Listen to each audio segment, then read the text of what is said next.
looked at music licensing and copyright. In particular, the legal issues surrounding broadcast of music over radio and the Internet. Singer Rosanne Cash testified, along with ASCAP President Paul Williams, and executives from Pandora Radio and the National Association of Broadcasters. This House Judiciary Subcommittee hearing is just under 3 hours.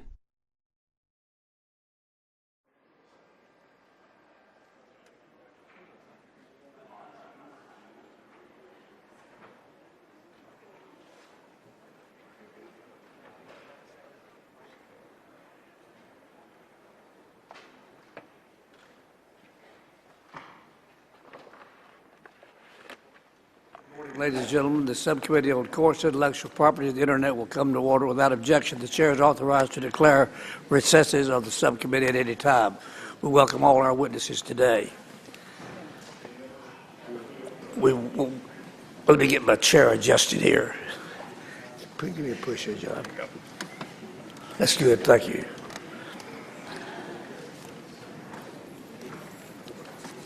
Good morning and welcome to the second of 2 hearings on music licensing issues. 2 weeks ago, this subcommittee heard from your fellow music industry representatives about their concerns with the state of music licensing copyright laws. Look around the room and I think we can conclude that you all have more than a passing casual interest in this issue, and we welcome all of you here today.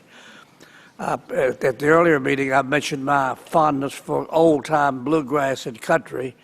I don't know that that has bolstered the popularity across the country. Probably hadn't, but I'll continue to try to do that. And I'll make my opening statement very brief because we have a long day ahead of us. Although the witnesses of this panel may not agree on everything, I believe they all agree that music enriches the world in which we live. Since this is part 2 of the music licensing hearings, I won't repeat all of the outstanding music issues that Congress needs to address. I simply hope that in the effort to improve the music licensing system, we don't lose sight of the fact that creators need to be paid for their work just like everyone else in this room. Although our creative industries are the envy of the world, I'm not sure that our music licensing system is.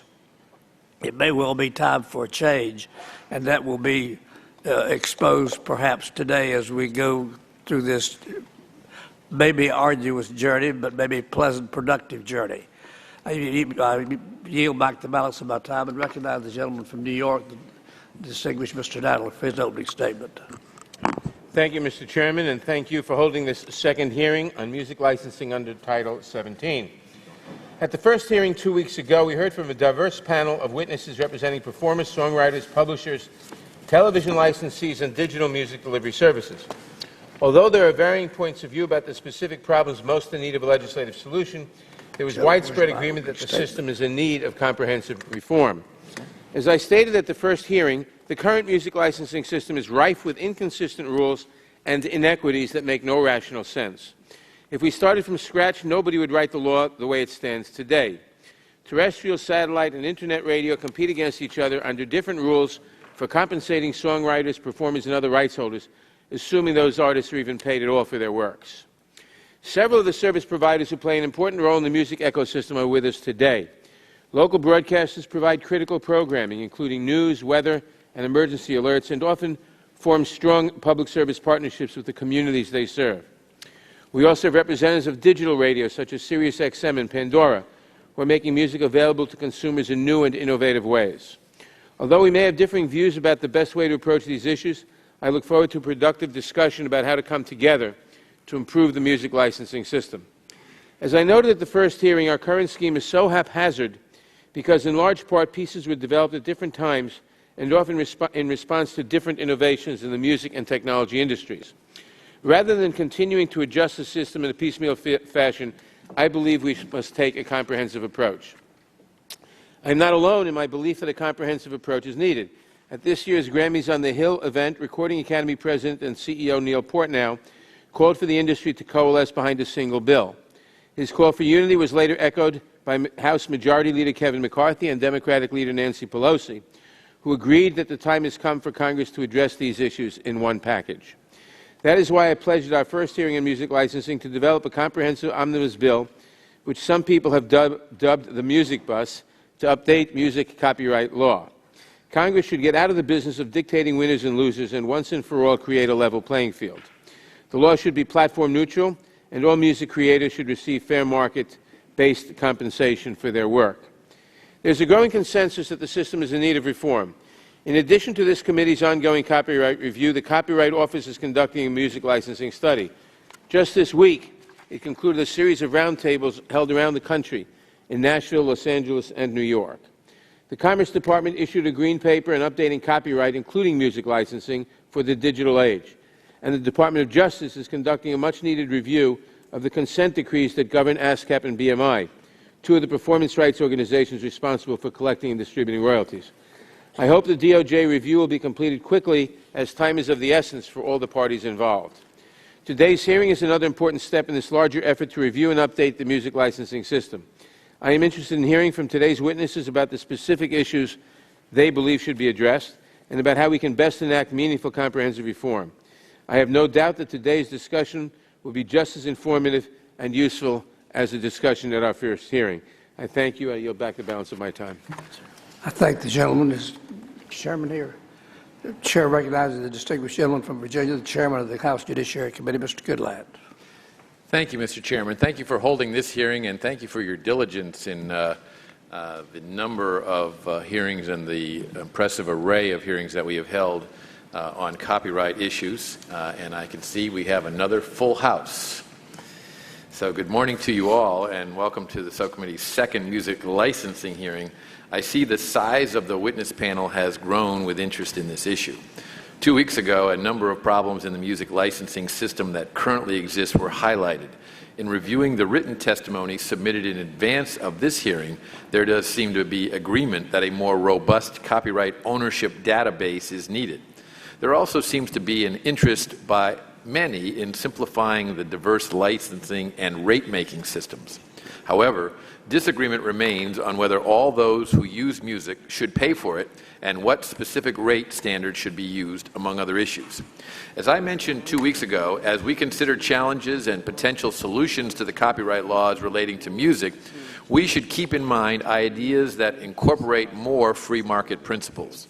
We should also be mindful of the tremendous role that digital music delivery services play in the music ecosystem for consumers and creators alike. I have long said that the content community and the technology community need each other. It is my hope that we can identify improvements to our copyright laws that can benefit both groups as well as consumers by maintaining strong protections for copyrighted works and strong incentives for further innovation. Thank you, and appreciate you all making time to be here this morning, and I'll yield back, Mr. Chairman. I thank the gentleman. The distinguished gentleman from Michigan, the ranking member, is recognized for his opening statement. Thank you, Chairman Coble, and good morning to our distinguished panel. I see faces that I have worked with before, and we welcome all the supporters of this subject matter that are here in the Judiciary hearing room this morning. Since I agree with everything that's been said by my predecessors, the gentleman from New York and the chairman himself, I'm going to just put my statement in the record. It would be largely repetitive. Many of you know where I stand. I've supported music as an important and vital source in our national interests, and it's in that spirit that I welcome you all to the Judiciary Committee this morning. I ask unanimous consent to put my statement in the record and yield back the balance of my time. I thank the gentleman, and statements from other members will be made a part of the record without objection. Let me introduce our panel of witnesses as we proceed with the business at hand. Our first witness this morning is Ms. Rosanne Cash, singer, songwriter, author, and performer. I can hardly see you because of the impediment here, Ms. Cash. Ms. Cash has released 15 albums that have earned a Grammy Award and nominations for 12 more, including 11 #1 singles. She completed a residency at the Library of Congress in December of 2013 and was given the After a Lifetime Achievement Award for sound recordings in 2012. Ms. Cash is testifying today on behalf of the American Music Association. And Ms. Cash, as I mentioned to you earlier, your late dad has also appeared before this subcommittee, and we enjoyed having him here as well. Good to have you here. Thank Our you. second witness, Carrie, I can't see you either because of the impediment, but I'll hold you harmless for that. Mr. Kerry Sherman is Chairman and Chief Executive Officer of the Recording Industry Association of America. In his position, Mr. Sherman represents the interests of the $7 billion U.S. sound recording industry. He received his B.S. from Cornell University and his J.D. degree from the Harvard School of Law. Our third witness is Mr. Charles Warfield, Senior Advisor of YMF Media. Mr. Warfield is a 31-year veteran of the broadcasting industry and is here today on behalf of the National Association of Broadcasters. He received his B.S. in accounting from Hampton University. Good to have you with us, Mr. Warfield. Our fourth witness is Mr. Darius Van Arman, co-founder of the Secretly Group, a family of American independent recording labels based in Bloomington, Illinois. He is testifying today on behalf of the American Association of Independent Music, also known as A21M. Mr. Van Arman attended the University of Virginia.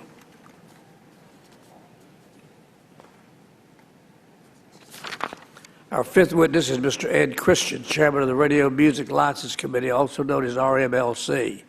He teaches courses in media management, broadcast programming, and radio operations at Central Michigan University.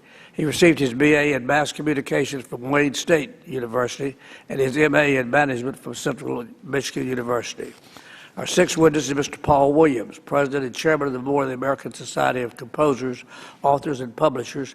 ASCAP represents hundreds of thousands of music creators worldwide. Mr. Williams is an Oscar, Grammy, and Golden Globe winning Hall of Fame composer and songwriter. And Mr. Williams, you'll be glad to know that your friend Congressman Gomer from Texas admonished me to be easy on you today. So with Gomer looking down from his seat, we'll be careful to adhere to that request. Our seventh witness, Mr. Chris Harrison, Vice President of Business Affairs and Assistant General Counsel at Pandora Media. He's also an adjunct professor teaching music law at the University of Texas School of Law. Mr. Harrison received his J.D.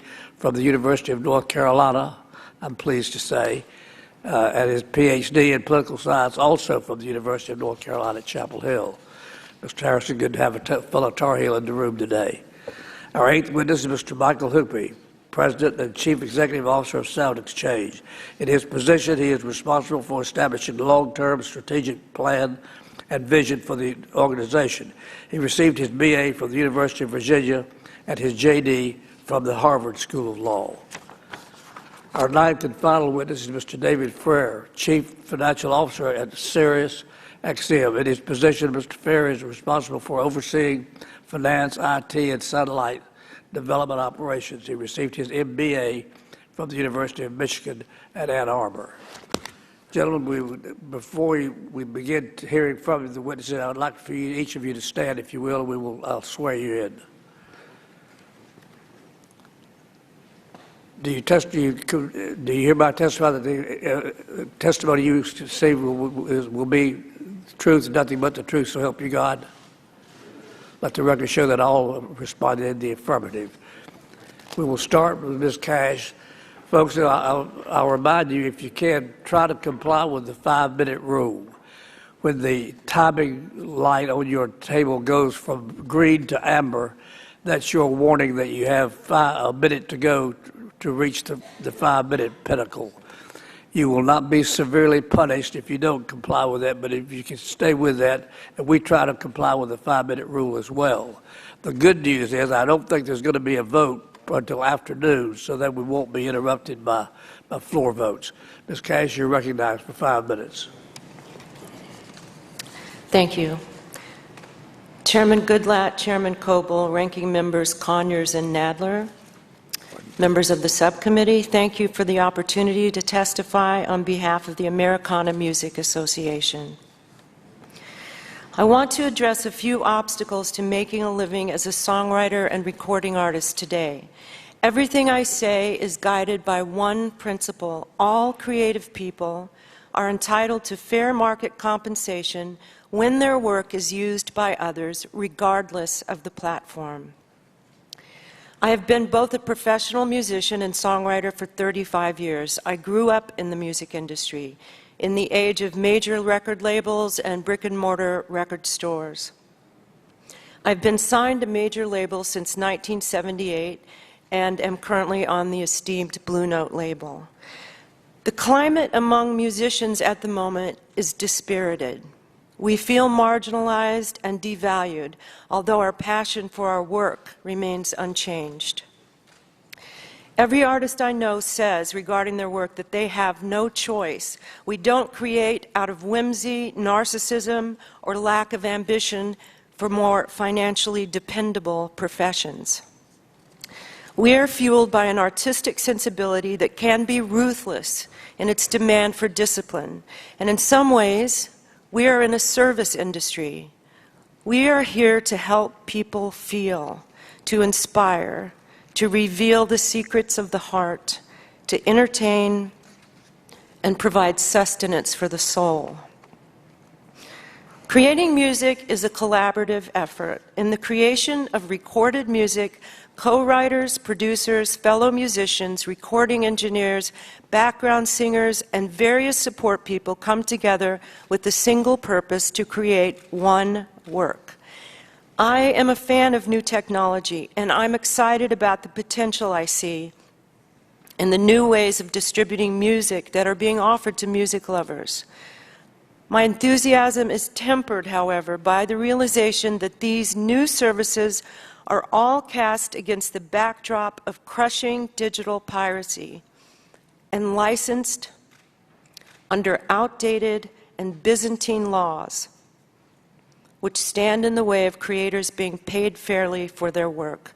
Among the problems facing us are: 1, the lack of a public performance right for terrestrial radio play for recording artists.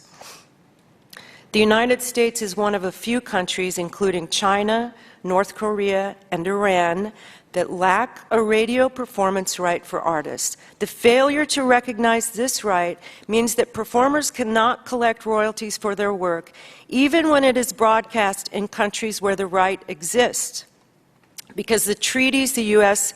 has signed are reciprocal. 2, issues concerning how rates are set for licenses that songwriters offer for their work. Currently, the law prevents courts from considering all the evidence that might be useful in setting the fairest rates for licenses the performing rights organizations offer, and royalty rates are not set on a fair market basis. This makes no sense. The Songwriter Equity Act, introduced by Congressmen Collins and Jeffries, would address these issues, and I thank them for that. 3, the lack of federal copyright protection for pre-72 sound recordings. There is a gap in copyright protection for sound recordings created before 1972, which digital services use as an excuse to refuse to pay legacy artists. I thank Ranking Member Conyers and Congressman Holding for introducing the RESPECT Act to treat the work of legacy musicians fairly. For example, if my father were alive today, he would receive no payment for digital performances of his song, "I Walk the Line," written and recorded in 1956. But anyone who re-recorded that song today would receive a royalty. The injustice defies description. These are a few of the many challenges we face as performers and songwriters, and I understand Ranking Member Nadler is considering legislation to comprehensively address these and additional concerns. Thank you, Congressman Nadler. Bottom line, copyright law should not discriminate among individual music creators. Each should be fairly compensated for their role in the creation and delivery of music to audiences. I see young musicians give up their dreams every single day because they cannot make a living doing the thing they most love, the thing they just might be on the planet to do. They deserve our encouragement and respect. Musicians and artists of all kinds should be valued members of American society, compensated fairly for honest, hard work. I believe we can find solutions so that artists and musicians can succeed together with both new and existing music services. And I thank you for this time. I thank you, Ms. Cash. Mr. Sherman, let's start with you, recognized for your statement. Chairman Goodlatte and Coble and ranking members Conyers and Adler and members of the subcommittee, my name is Kerry Sherman. I serve as chairman and CEO of the Recording Industry Association of America, representing such iconic labels as Columbia, Motown, Capitol, Atlantic, to name a few. Our members have worked hard over the past 2 decades to build a viable, diverse, and consumer-friendly digital music marketplace. Millions of music lovers can find whatever they want, whenever and wherever they want it. Digital models already account for more than 2/3 of our revenue, and that number is growing. But before the music marketplace can realize its full potential, there remain serious systemic issues to address. Records are the economic engine that drives the entire music industry. It's the recording, invested in, marketed, and promoted by record labels, that produces real revenue for the songwriter, for the artist, for broadcasters, for digital music services. Record labels invest not just their financial capital, but their human capital, years of experience and expertise from the likes of Clive Davis, Jimmy Iovine, Mo Ostin, who work with artists to bring out their very best, resulting in music that not only captivates fans, but also drives revenues for the benefit of everyone in the music value chain. Yesterday, we released a report on the investments in music made by major record companies. In embracing digital distribution, record labels have revolutionized the business and streamlined their operations, all while revenues have plummeted. Even in tough times, however, as a percentage of U.S. net sales revenue over the last decade, major label payments for artist royalties have increased by 36%, and mechanical royalties for songwriting have increased by 44%. Impediments to licensing impact the ability of record labels to sustain the investment that benefits the entire music ecosystem. Today's antiquated, complex, and time-consuming licensing regime undermines that system, and that's why we believe music licensing must be fixed. Because behind the seamless experience provided to consumers lurks an inefficient and, frankly, broken system. We've got to rethink it. Here's what we suggest. First, grant a broadcast performance right for sound recording. It is frankly inexcusable that the U.S. still provides a special interest exemption for the benefit of AM/FM radio broadcasters, a subsidy which is taken out of the pockets of artists and their record labels. It's time for that to end. Second, make sure artists who were recorded before 1972 are paid, because sound recordings are covered by federal law after February 72 and state law before that date. Some of our most cherished artists are not being paid by businesses who take advantage of the compulsory license. We are extremely grateful to Representatives Holdings and Conyers and their other co-sponsors who have proposed the RESPECT Act to fix this anomaly. Third, allow rights to be bundled and administered together. Owners of every other type of copyrighted work are able to license all the copyrights necessary for all uses. A movie streaming service doesn't have to go to one entity to license the performance and a different entity to license the making of a server copy. So it should be with musical works. Fourth, create an across-the-board market-based rate standard. It goes without saying that every rights holder deserves fair market value for their work. We should have one fair market value rate standard for uses of all music that remain under a compulsory license. Finally, consider a one-stop shop for musical work licenses. We have filed with the Copyright Office an idea laying out one possible way to license musical works in this manner. It is a potential path toward simplifying the complicated way musical works must be licensed today. But we also understand, as we stated repeatedly in our submission, that no revision to the music licensing regime can move forward unless publishers, songwriters, and all the relevant stakeholders in the music community come to a solution on which they agree. The goals of any solution should be to align the economic interests and incentives of music creators, ensure that songwriters and publishers receive a fair portion of revenue from the licensing of the sound recording, avoid competition between record labels and music publishers for the same dollars from licensees, speed the licensing process, making it quicker and easier for consumers to enjoy new music services, and make royalty payments to songwriters and publishers more efficient and more transparent.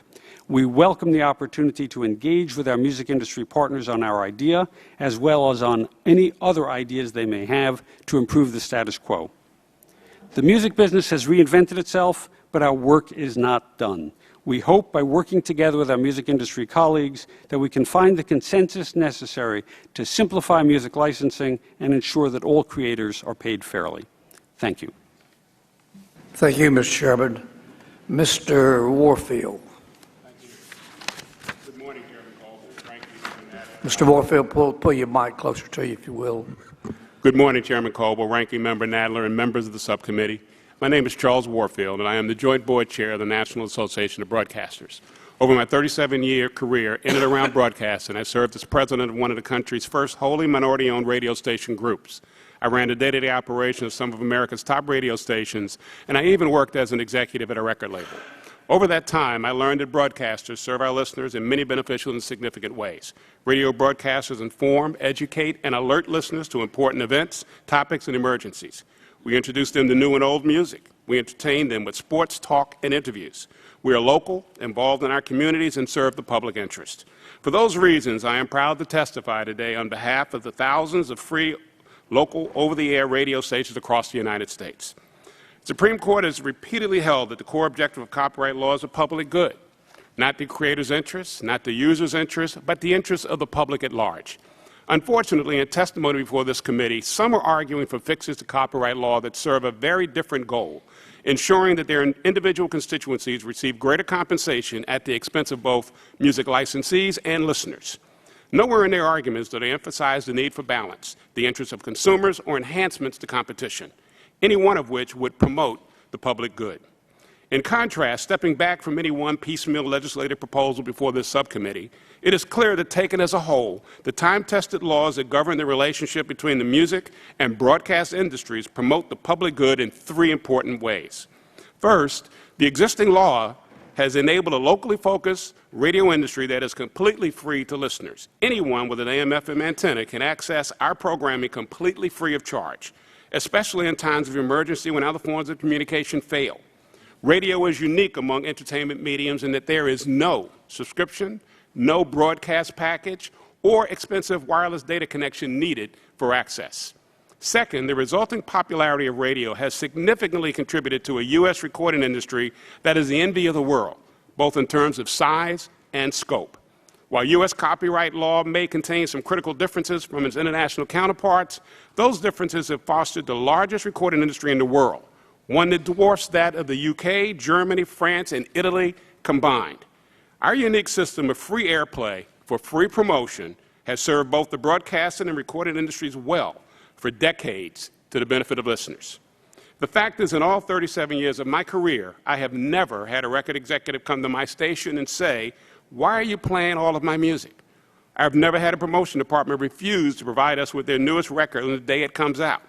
They show up at radio where they see the value and realize that we are the greatest promotional tool for their artists, and we're happy to provide them with that.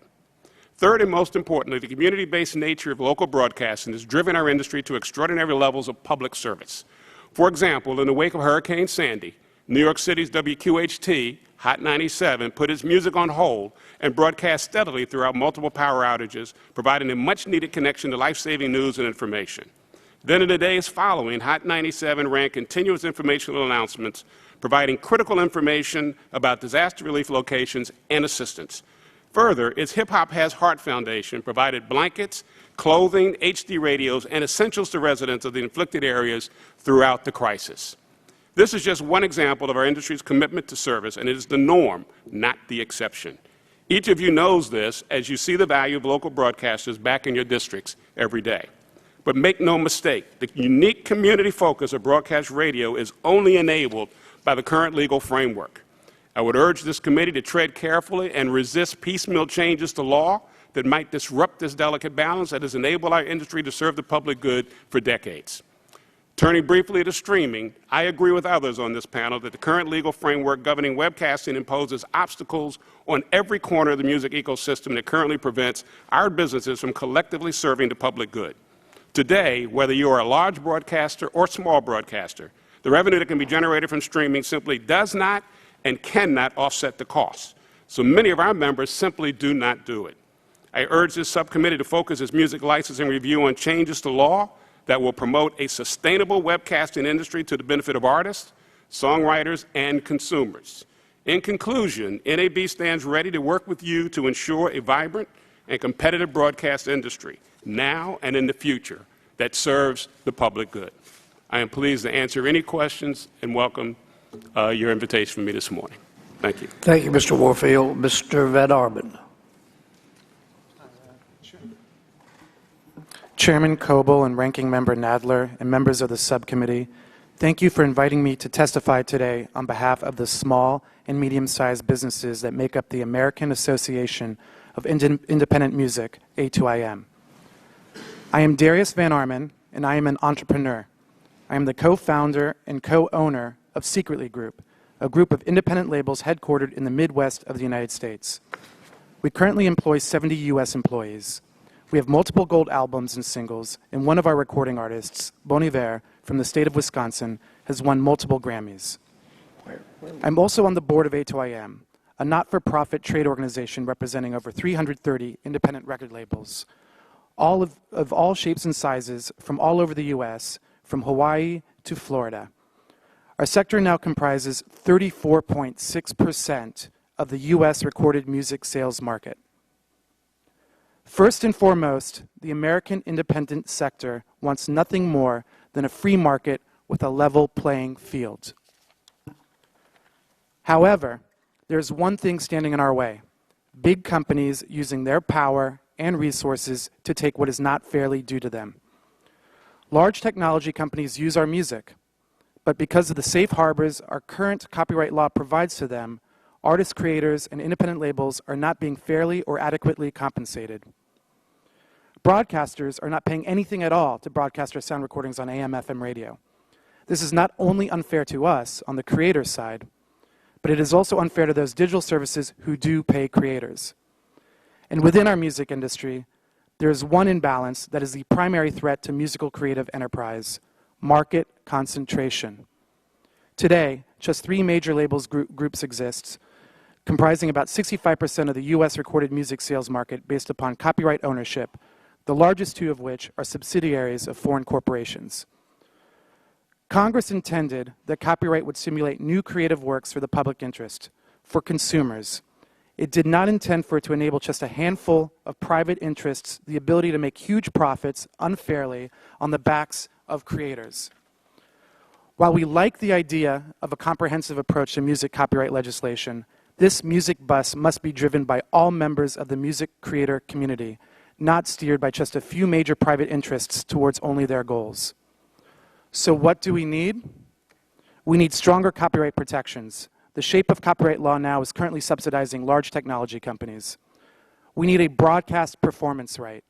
Broadcasters must fairly compensate all creators so the creation process can continue. A broadcast performance right will also give us international reciprocity and the receipt of overseas radio royalties, which will improve America's balance of trade. We need more transparency and more efficiency in our music licensing system. Our industry can't afford to unfairly take value away from artists, creators, and those who invest in these creators. Finally, we need a stronger compulsory statutory license for non-interactive performances, as it is the best friend of a level playing field. Creator pay must be based on actual music usage. The current music licensing system is broken. It provides incentives for the wrong behavior. Large companies take advantage of whatever inefficiencies exist in the marketplace to make an extra buck. So we need copyright law revisions that do the following: increase the value of music, make copyright more equitable, reduce inefficiencies, and enable creators to create what consumers desire. Our sincere hope is that we can come to these revisions in partnership with all industry participants. The vast majority of small and medium enterprises that comprise the independent sector are American companies employing American citizens in American offices and directly supporting American creators. Almost every dollar that is earned by an independently owned copyright has a much greater impact on the U.S. economy than every dollar earned by a foreign-controlled major label copyright. Congress and the Copyright Office should keep this in mind when it contemplates copyright law revisions, as American copyright law should inure primarily to the benefit of American consumers, American creators, and American enterprises. In the end, all the independent sector wants is a free market with a level playing field. We want to compete to provide the economic growth and job creation that our American economy needs. Thank you. Thank you, Mr. Van Albert. Mr. Questions. Mr. Chairman, Ranking Member Nadler, and members of the subcommittee, my name is Ed Christian, and I'm chairman of the Radio Music License Committee, the RMLC. The RMLC has been in existence for well over 50 years and is a nonprofit that represents some 10,000 local radio stations in the United States with respect to music licensing matters. Over the years, the RMLC has been involved in extensive music license negotiations with the two largest performing rights organizations, ASCAP and BMI. The mission of the Radio Music License Committee has always been to provide a competitive market for music licensing in which radio station operators pay a fair price for performance rights and copyright owners receive equitable compensation. The RMLC has historically achieved fair and reasonable licenses for the radio industry with ASCAP and BMI through a combination of industry-wide negotiation and, as necessary, federal rate court litigation. More recently, the RMLC has found itself involved in antitrust litigation involving the smallest of the performing rights organizations in the U.S., CSAC, in order to curb this company's anti-competitive licensing practices. I'll start by saying unequivocally that licensing redistribution concepts that rely upon the radio industry for funding are misguided, with particular reference to the recurring demand by the recording industry for a sound recording performance right to be imposed upon terrestrial radio. Please understand that the radio industry is not some vast pot of riches that can be tapped as a bailout for a recording industry that has failed to execute a digital strategy that addresses a decline in its own brick-and-mortar income. Congress unambiguously intended that in exchange for unique promotional support afforded record labels and artists, terrestrial radio should be treated differently from other transmission platforms. That premise has not changed. Local radio station operators are responsible for obtaining licenses for the public performance of copyrighted musical works. For the vast majority of operators, this equates to a blanket license that permits a station to air music from a particular pro's repertoire without having to account for actual usage. Traditionally, the administrative benefits of a blanket license has outweighed antitrust aspects associated with a structure that permits pros to aggregate musical works in a way that has the hallmarks of a monopoly. Given the large scale of the radio industry, the RMLC believes that a retention of collective licensing in some form is efficient and advisable. In this regard, the independent and experienced federal judges associated with the ASCAP and BMI rate courts have been able to deliver appropriate rate-setting oversight. A purely free market approach to music licensing, coupled with the absence of consent decrees monitored by the Department of Justice, would invite market abuse and represent a step backward from a system that has served parties well for decades. Indeed, the fact that there are currently 2 antitrust cases against CSAC in federal court is a testament to what has happened in the absence of government supervision of entities that wield the leverage of aggregated musical works combined with the club of statutory penalties for copyright infringement. Now, if Congress is dedicated to bold reform that could lead to process efficiencies and enhanced royalty payment to creators, it might want to explore the prospect of a super-licensing collective along the lines of what has already been proposed by other stakeholders. Outside of Brazil, it is hard to identify another country in the world that supports multiple licensing entities that administer a single right, such as the public performance right in the musical composition. The fact that the U.S. continues to maintain 3 organizations for this purpose, ASCAP, BMI, and CSAC, sets up an enormously complicated and redundant licensing system and likely guarantees that precious royalty payments due creators are being diminished in their journey from the licensee to the copyright owner. Indeed, this example doesn't even account for the role of other licensing agencies, such as the Sound Exchange and the Harry Fox Agency, that further contribute to the music licensing morass. Before we simply attribute the perceived economic injustices ascribed to creators of musical works to the level of fees paid by music users, the radio industry, we really need to carefully scrutinize the royalty distribution process that dictates how and what creators are paid relative to incoming license fees. The RMLC brings long-standing and professional expertise to the table, and we stand ready to work with other stakeholders in fashioning a pragmatic music licensing regime that is fair to all and preferential to none. Thank you. Thank you, Mr. Christian. Mr. Williams? Mr. Williams, pull that mic closer to you, if you will. There we go.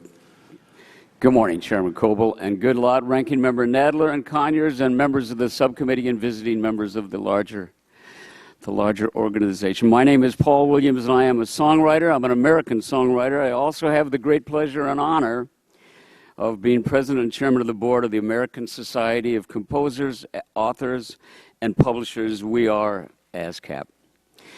In 1914, a small but visionary group of American songwriters had an idea. They believed they could protect their rights as music creators more effectively if they joined together rather than going it alone. So, thank God, they formed ASCAP.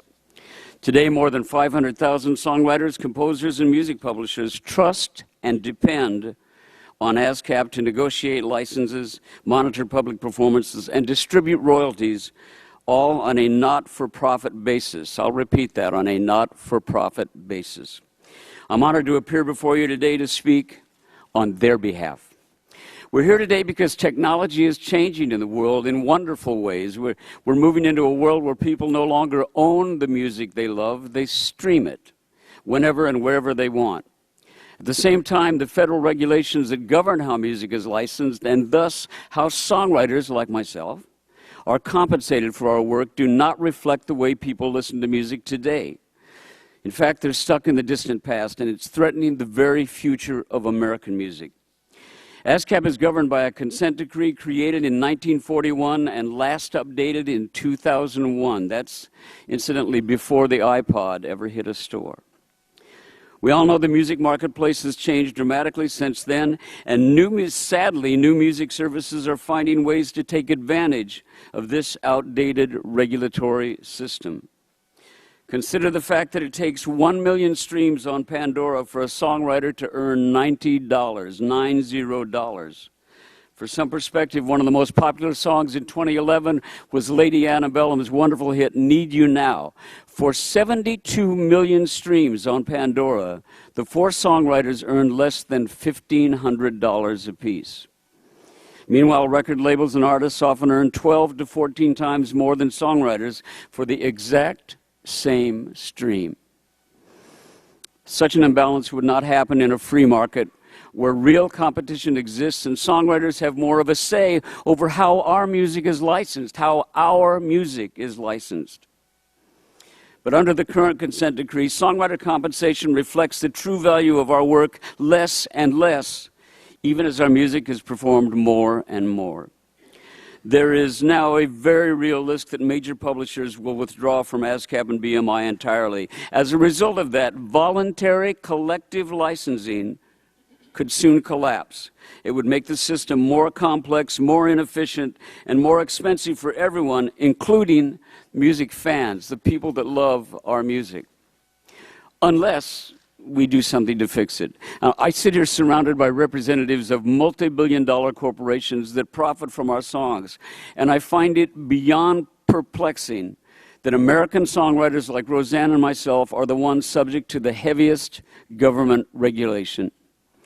Be that as it may, I believe that all of us working together to modernize the music licensing system will allow songwriters and composers to thrive alongside businesses that revolve around our music. We want you to be a giant success. You are delivering our songs to the world.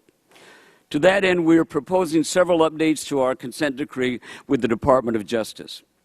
We believe these updates can save voluntary collective licensing from the serious risks facing it to the benefit of music users, consumers, and creators alike.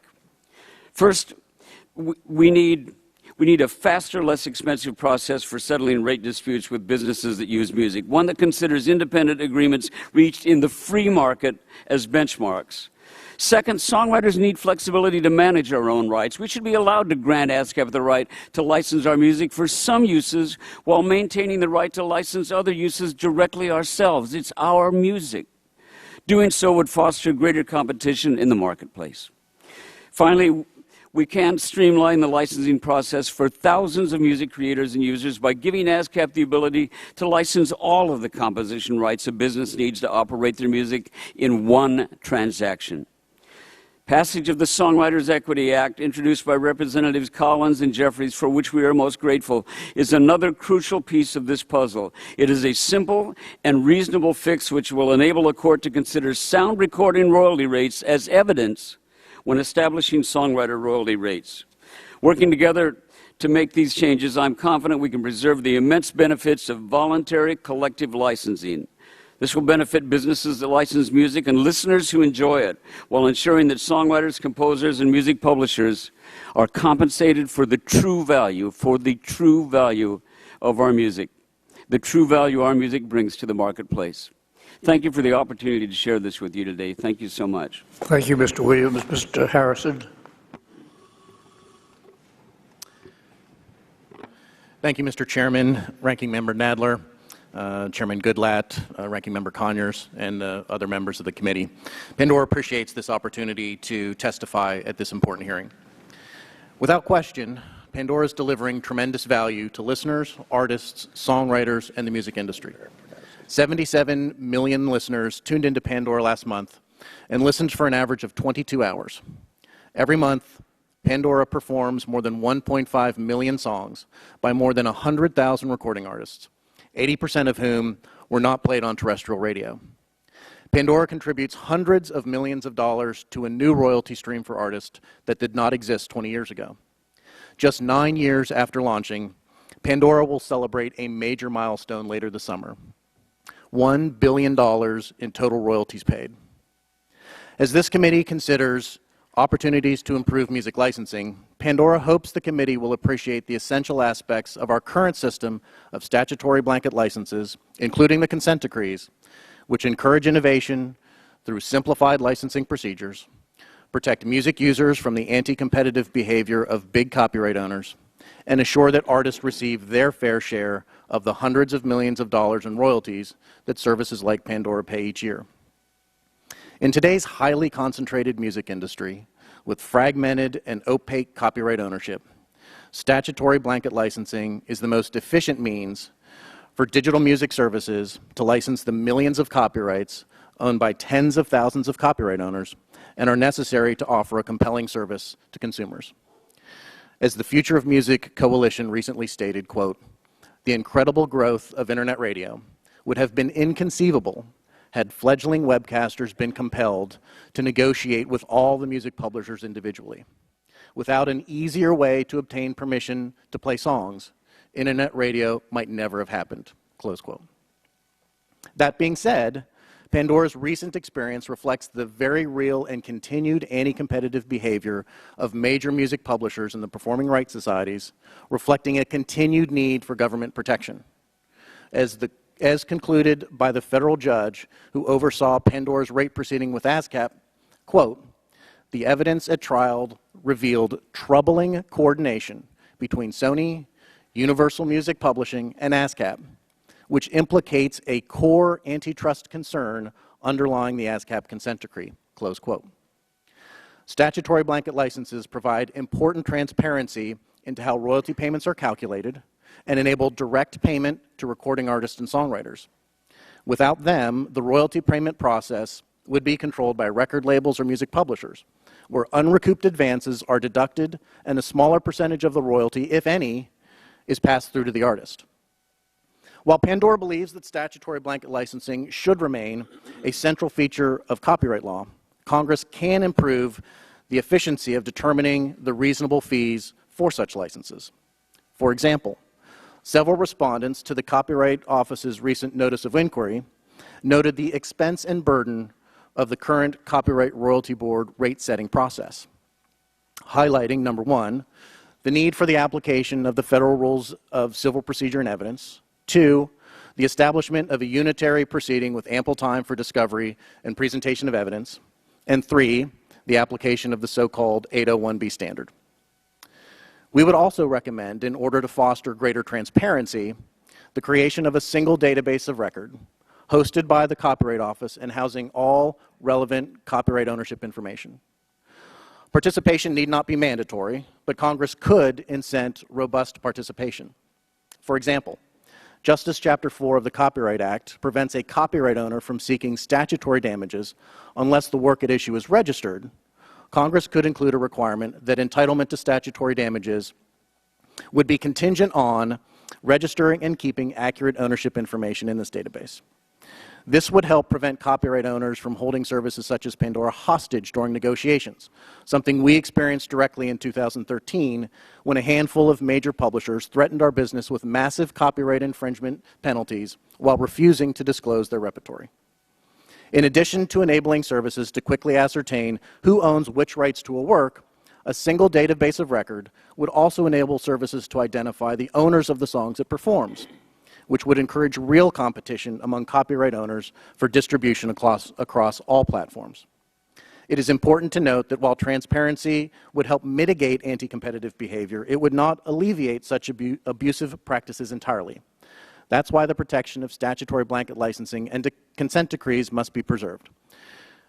Thank you, and I look forward to answering your questions. Thank you, Mr. Harrison. Mr. Hoppe. Mr. Chairman and members of the subcommittee, I'd like to start by telling the committee something you probably don't hear very often. Congratulations to Congress on getting it right. For over 10 years now, Sound Exchange has administered the statutory license for sound recordings on digital radio that this committee created in 1995, and that decision shines as a true legislative success story. It provides transparency and efficiency that makes possible the digital radio services enjoyed today by over 100 million Americans. It has led to a critical and growing revenue stream for Sound Exchange's 100,000 accounts, which represent featured artists, background musicians, labels and rights owners, large and small. And the statutory license has provided a huge commercial benefit to the 2,500 services who've used it to build their businesses, some of America's best-known and fastest-growing companies with household names like Pandora and SiriusXM, providing them easy access to the product they needed to get off the ground. Congress greased the tracks, removed the barriers to entry, and a burgeoning multi-billion-dollar industry grew.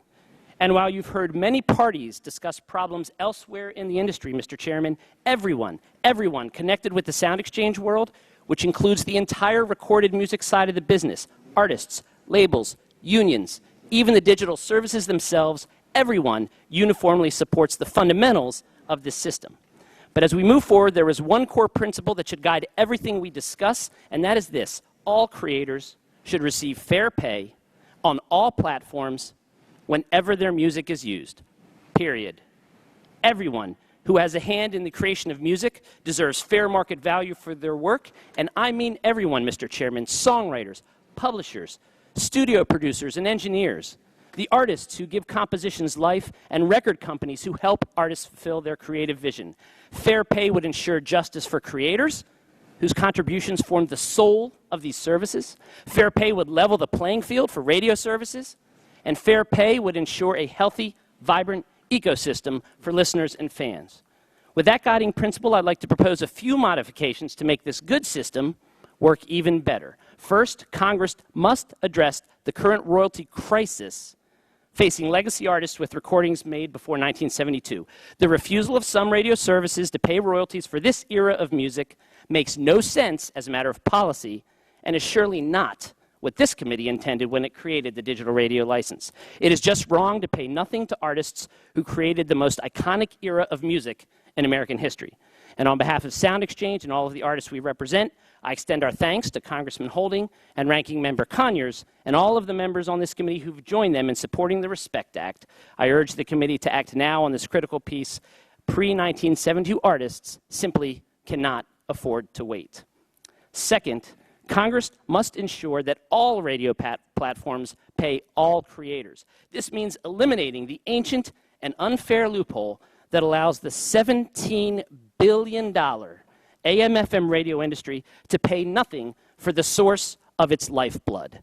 FM radio uses music to draw the crowd and make its profits, yet ignores the performers at the center of its stage. FM's tired and stale justifications for taking advantage of artists rings hollow and are unfair to other services seated with me here today. And third, Mr. Chairman, once all platforms start paying creators, they should pay according to the same fair market standard. It makes no sense that similar radio platforms play by different rules, especially in today's world where those platforms may compete against one another in the same places over the same speakers to the same listeners. To quote Ranking Member Nadler's opening statement, the government must get out of the business of picking winners and losers in this industry. If we want innovation, the law shouldn't give favorable rates to some companies or breaks to older formats. Stated another way, Mr. Chairman, these businesses should compete based on their legal appeal and economic value, not on the strength of their legal loopholes. So, Mr. Chairman, what would success look like for music licensing going forward? It would be a system where many of the challenges we're talking about here today would fade into the background, where the back office would work seamlessly and invisibly, where we are focused on business models and consumer offerings rather than rate standards and inequity. Success would mean a system where the entire music community worked cooperatively to address these issues for the collective good. And most importantly, success would mean a system based on the guiding principle that I set forth earlier. All creators receive fair pay on all platforms whenever their music is used. In closing, Mr. Chairman, the American music industry represents some of our best talent and our most cherished assets. All we're asking for is something pretty simple, that those responsible for bringing these treasures to life be treated fairly when someone else profits off of their work. Thank you, Mr. Chairman. Thank you, Ms. Tubby. Mr. Freer. Chairman Goodlatte, Chairman Coble, Ranking Members Conyers and Nadler, and members of the subcommittee, thank you for the opportunity to testify today. My name is David Freer. I am the Executive Vice President and Chief Financial Officer of SiriusXM. SiriusXM is one of the largest radio providers in the United States. We have over 25 million subscribers residing in every congressional district in the continental U.S., and we employ 2,100 people around the nation. SiriusXM is well positioned to offer testimony on these copyright issues. In 2013, we paid approximately $325 million in royalties to record companies, publishers, songwriters, and artists. We have paid over $1.8 billion in music royalties since we launched service 11 years ago. I'd like you to take away 4 key themes from my testimony. First, parity. Radio is radio whether it is AM, FM, satellite, or internet radio. All radio companies should pay for the music they use on the same basis, no exceptions. Continuing to exempt the terrestrial radio companies that dominate radio listening with over 90% of the market and generate over $15 billion in revenue is bad policy. Copyright law does not distinguish between AM and FM radio based on technology, and it should not distinguish between AM, FM, satellite, or internet radio either based on technology. Second, today's Copyright Act creates an unfair digital disadvantage. Drawing any distinction based on the claim that some radio services are digital while others are not is based upon a false premise and produces a distorted result. Terrestrial radio began broadcasting digital signals over a decade ago, and they have routinely made digital copies in the ordinary course of their broadcast operations since the 1980s. Similar services, regardless of the mechanism or medium through which they are delivered, should be treated similarly. With each rate-setting proceeding, the digital disadvantage between terrestrial radio and other radio services just gets wider.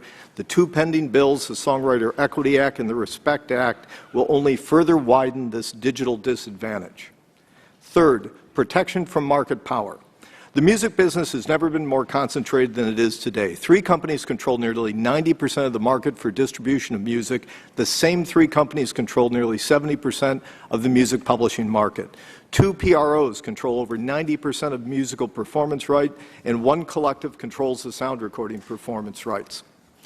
The consent decrees are crucial to protecting against non-competitive rate demands. The consent decrees do not interfere with competition. They prevent activities that would otherwise constitute clear violations of the antitrust laws. Recent attempts by copyright owners to partially withdraw from ASCAP or BMI in an attempt to cherry-pick entities who are relying on their PRO licenses for access to those publishers' works are troubling, especially in light of the publisher's refusal to provide the catalog data that would allow the services to remove the catalog from the air in the event they couldn't reach agreement on the fees. Fourth and finally, fair rates. The willing buyer, willing seller standard can have meaning only where marketplace transactions reflect the workings of an actual free market. There is no functioning free market in music licensing because of the unprecedented concentration in the music industry and the aggregation of power in the PROs. Congress should instead adopt the 801B rate-setting standard for a broad array of music licensing purposes. That standard provides the Copyright Royalty Board with wide latitude to ensure that both copyright owners and users are treated fairly, including potential new users like terrestrial radio. The 801B standard is also a matter of simple fairness. Congress adopted that standard in recognition that services subject to those standards founded their services at a time when there was no sound recording performance right at all. To change the standard now would fundamentally undercut the reliance interest of those services. So in summary, while the $15 billion AM and FM radio industry pays the PROs approximately $300 million per year, they do not pay a penny for sound recording performances. By comparison, radio companies like Pandora and SiriusXM are less than one-third the size of AM and FM in terms of revenue, yet will pay more than 2.5 times, nearly $800 million in music royalties this year. It is simply bad public policy to reward the biggest entities in the radio field with a competitive cost advantage while penalizing innovation and emerging services that increase economic activity and create jobs. As you consider new legislation, it is my hope that you will recognize the unbalanced playing field for the music licensing today and craft an equitable and durable solution. I thank you for the opportunity to testify. Thank you, Mr. Fair. I appreciate that. I want to thank the panelists for don't want to abuse the 5-minute rule, and for that I'm appreciative to you.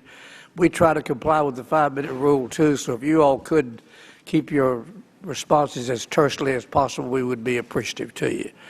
Ms. Cash, let me start with you with a simple question, but I think it may be pertinent. Do you believe that the music licensing system should be set up in such a way that makes it easy or at least more simple for artists to understand how they're being paid and who's paying them? I do. I think that transparency is essential, and that the lack of transparency is a huge part of the problem. For instance, there was a petition going around not long ago from Pandora asking musicians to sign it, and it was very enthusiastic about how that would benefit us. We found that to be somewhat manipulative, not transparent, and in fact, they lobbied for lower rates for us. So if fans are confused, which they are, they come to me all the time and say, how do I buy your record? What is the decent thing to do? How can I support you so you keep making records? Then if they're confused and we're a bit confused, I think transparency would go a long way towards clearing some of this up. Ms. Cash, you opened the transparency door, so let me walk through that door. And I'm going to put this question, if I may, to Mr. Harrison and Mr. Williams. Transparency is a word this subcommittee has heard repeatedly, quite a bit of including transparency in copyright ownership, transparency in who pays and what, and transparency in how royalties are divided. How should the Congress, in your opinion, consider the issue of transparency as we consider potential changes to our music licenses laws? Is transparency just as important and vital as other issues? Start with you, Mr. Williams, then follow with Mr. Harrison. Mr. Chairman, I apologize. My hearing is a little bit, but if I get the gist of what you said, my hearing is not the best. But nor is mine, so I can relate to that. But your question, I think, as much as I could hear, was related to transparency. And ASCAP is very proud of our transparency. We have a database for our members that if the Love Boat theme that I wrote is being played in Lithuania right now, I can jump online and find out that it's being played. We have, I have to disagree with Mr. Harris. I think he was perhaps misinformed in something of what evolved in the Pandora case with Sony. I want to straighten that out. First of all, we're very proud of the fact that we are open and transparent on all cases. When Pandora requested information on licenses, for example, 2 days before the end of the trial, we immediately gathered that information, and after 2 days, when we had it all together, we reached out to Pandora and said, would you like this information? We never heard back from them. I understand the communication in a multi-billion-dollar organization sometimes is not the best. Perhaps that didn't reach the head office. But we had the information that they wanted, and we have it today. And I have to tell you, Mr. Chairman, that I believe that any business that we do business, any licensee that we do business with, has the right to know what they're getting for their money. So we have that information. It's open and available. We are proud of our transparency on all levels. And incidentally, there was never any finding of any improper coordination between ASCAP and any of the publishers. If that had been, I'm sure that the very capable judge would have brought it to our attention and would have filed on it. There was never any such filing. Thank you, sir. Mr. Harrison. Yes, transparency is a key part, as Mr. Freer indicated, to any free and competitive market. The ability for users to understand who owns the content that is supposedly being licensed, and our ability to access that information. With due respect to Mr. Williams, I don't want to get into a debate about what happened in a trial. There's a 136-page opinion that's very detailed by Judge Cote, and if the chairman would like it, I'm happy to provide it for you. Let me try one more question before the red light appears.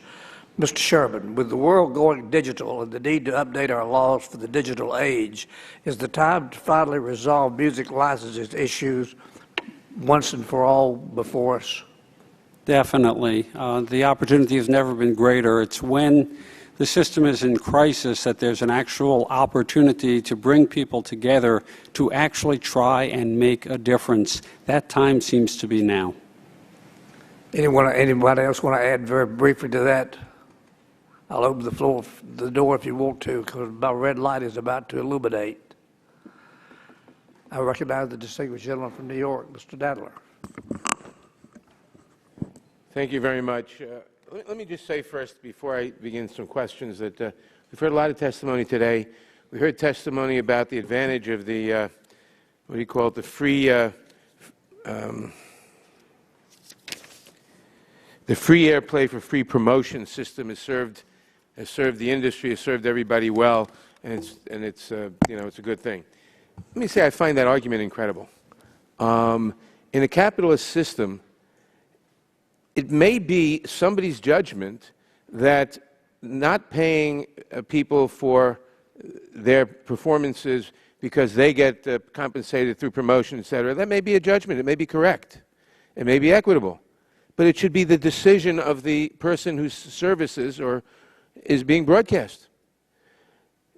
You won't go into a store and say, I decide that the price of that is fairly such and such, and therefore I'm going to take it for that price. Someone who performs cannot be told that, I don't see how in any rational or fairness system can be told, we have decided that for all these reasons, you should be happy with just promotion. I don't see how equitably or morally anybody has the right to make such a decision, and certainly not Congress. Let me and so all the arguments based on that are simply non-starters as far as I'm concerned. Lots of debate on everything else and balancing considerations, but there's no balance for saying we're going to take your work and not pay for it. It's not a balance. It's not a consideration. Mr. Huppy, many have said that it is time for a unified, comprehensive approach to address the licensing problems of the music industry. Do you agree, and if so, what steps should Congress take to help bring that about? Yes, Mr. Nadler. First off, thank you for your comments on promotion. I could not agree more with your thoughts on that. The concept that the broadcasters believe they can take that right and not pay for it is as ludicrous as suggesting that a book could be made of a movie, and yet the author of the book does not have to be compensated, or that the NFL can broadcast games on national TV, but yet the NFL doesn't have to be compensated. In terms of unification, I agree with you. We do need to streamline the system of licensing. One of the benefits of this, the statutory license that Sound Exchange operates under is that it is a system that is transparent and efficient. We are the most efficient at what we do. 90% of the royalties that come into our shop are out the door within 75 days, and we have the lowest admin rate. So having a coordinated, streamlined licensing system is absolutely urgent. Thank you. And briefly, how has the lack of a public performance right for terrestrial radio impacted artists and the overall music marketplace?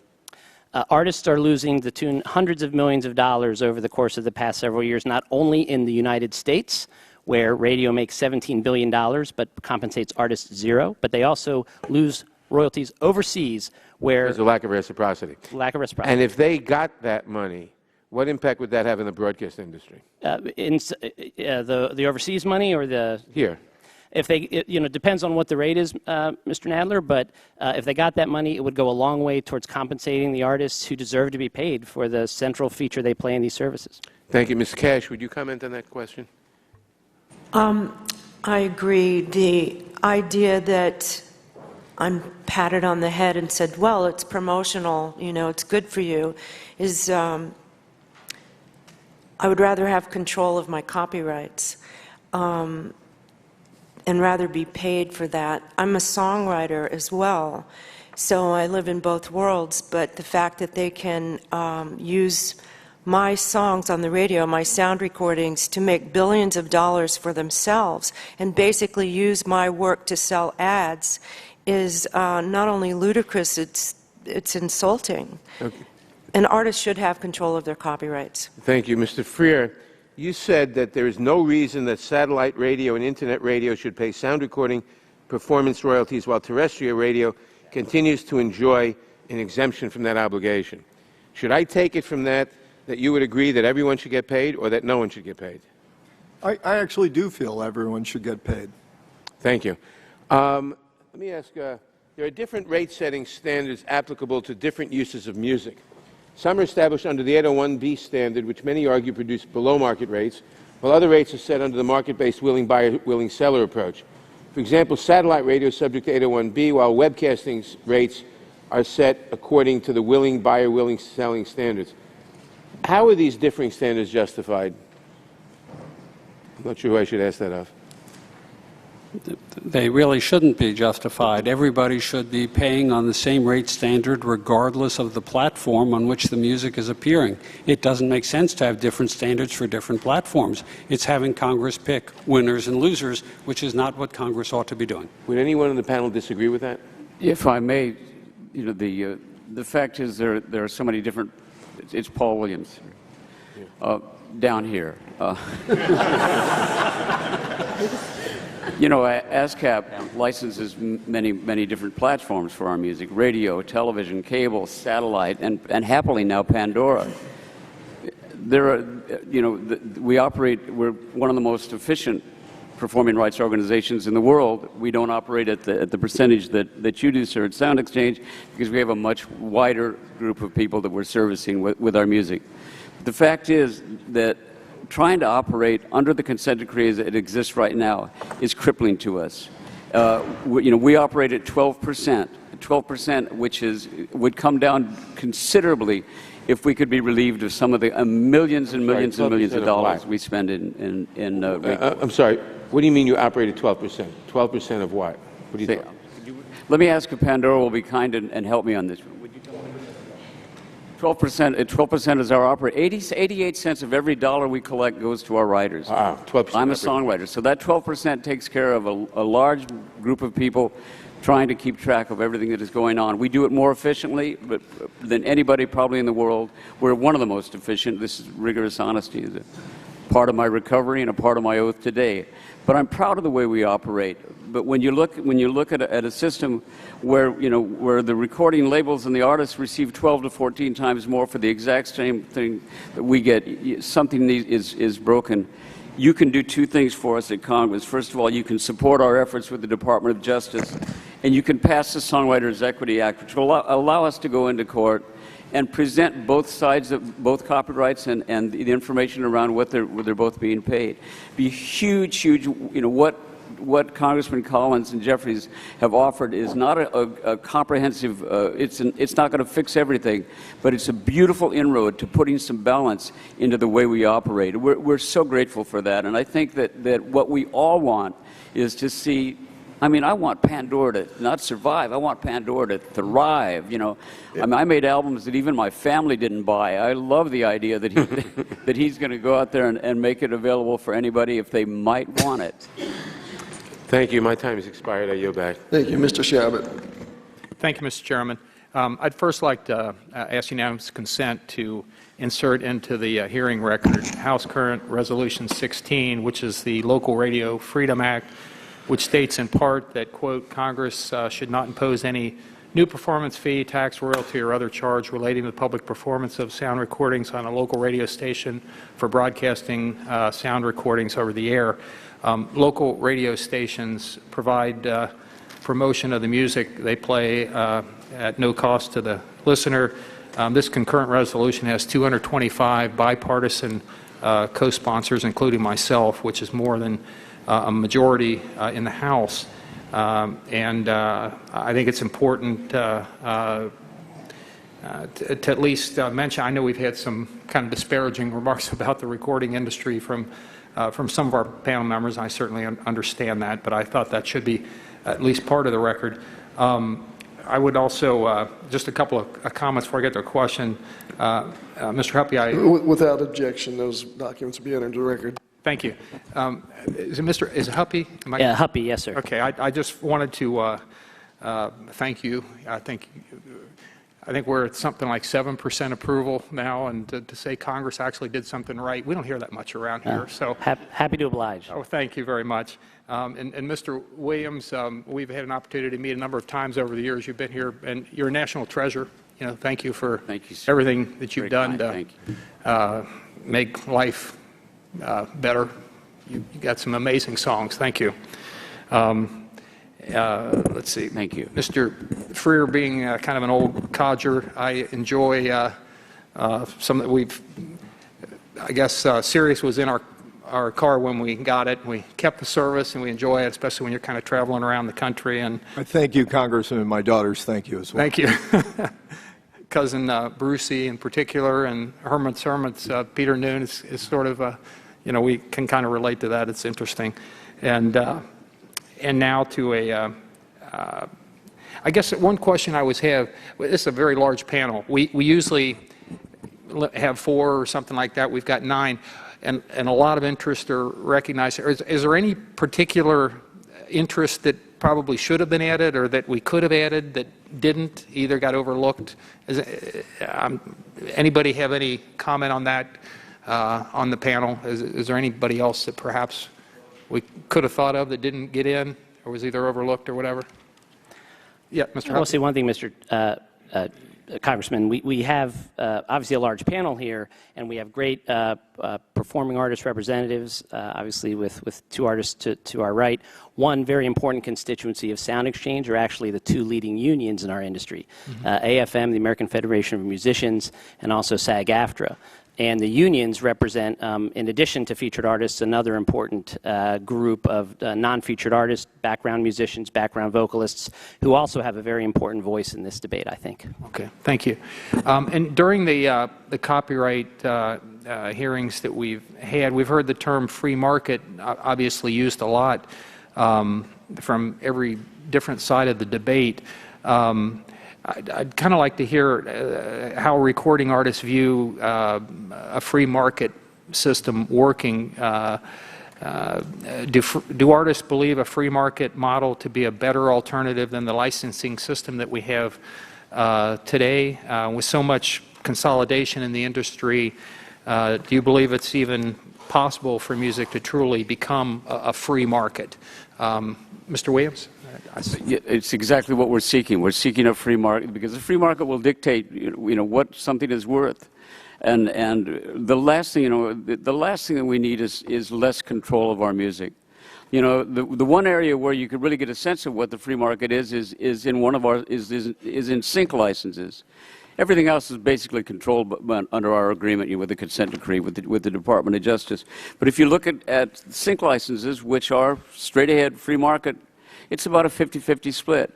I think that we, in a sense, this is the United States of America. We can trust business to work things out.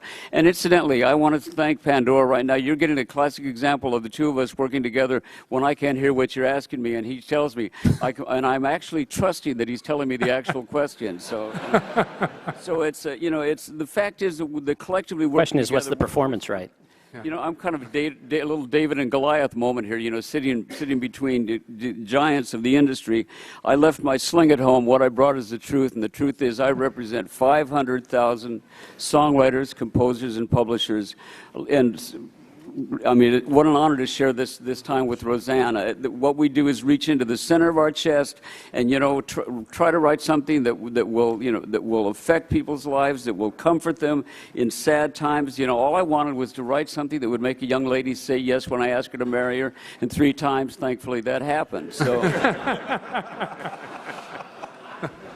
So we can all work together. I can turn to Pandora for help and all. I thank you so much for examining this system. The system is broken. Most of our money has always come from traditional, from bars and grills, radio, wonderful radio, amazing relationship we've had with radio through the years, that they give us a piece of their advertising money in a fair and a system that we've always been able to work out. You sit down, roll up your sleeves, and you strike a deal. It's a great way to work and all. But the fact is that the world is changing. People don't want to own their music anymore. They want to stream it. And thanks to people like Pandora and Spotify, I can hear my music anywhere in the world. I can, in my car, whatever, and the like. It's a wonderful time. It should be the golden age of music. For the music listener, who is the person we care most about, this is a time that they should celebrate. The stream is a dream. It should not be the nightmare for the men and women who create music. Thank you. Paul, you should have brought the infamous stack of phone books that we talked about a couple of times. Yeah, exactly. That's right, I did. I conducted an orchestra for Dick Clark, standing on a bunch of phone books. In this room, I'd stand on the Bible. Dr. Chu. Thank you. As co-chair of the Creative Rights Caucus, I firmly believe that artists should be fairly compensated across all platforms. But we know this is not the case in the U.S. In fact, let me tell you about the story of Janita, who provides a contrast between Finland and the U.S. She is a recording artist originally from Finland who lived there for her first 18 years, became a professional singer at a young age in her home country. She was paid for her performances on the radio in Finland, which was about 1/3 of her income. Then she moved to New York when she was 17 to take the next steps in her career. She achieved success with having 2 Billboard magazine top 40 U.S. radio hits, but was shocked to find out that the U.S. didn't pay artists for radio airplay. She thought perhaps Finland was an exception in paying artists and that the rest of the world didn't pay artists their radio royalties. But it turns out that it was the other way around. The U.S. was the exception in not paying radio royalties. Well, there are 2 other countries, Iran and North Korea. Well, last summer, Janita proudly became a U.S. citizen, but in doing so, she is now a citizen of a democratic country that doesn't honor AM, FM radio pay for its artists, and she suffers a loss of significant income. This is not the American dream that she envisioned. Her story shows that we need to fix the disparities in the current music licensing system to make sure that artists are fairly compensated. If we don't, we risk losing the innovation from creators like Yanita because they will no longer have the incentive to create for the public. And so I'd like to ask a question to Paul Williams.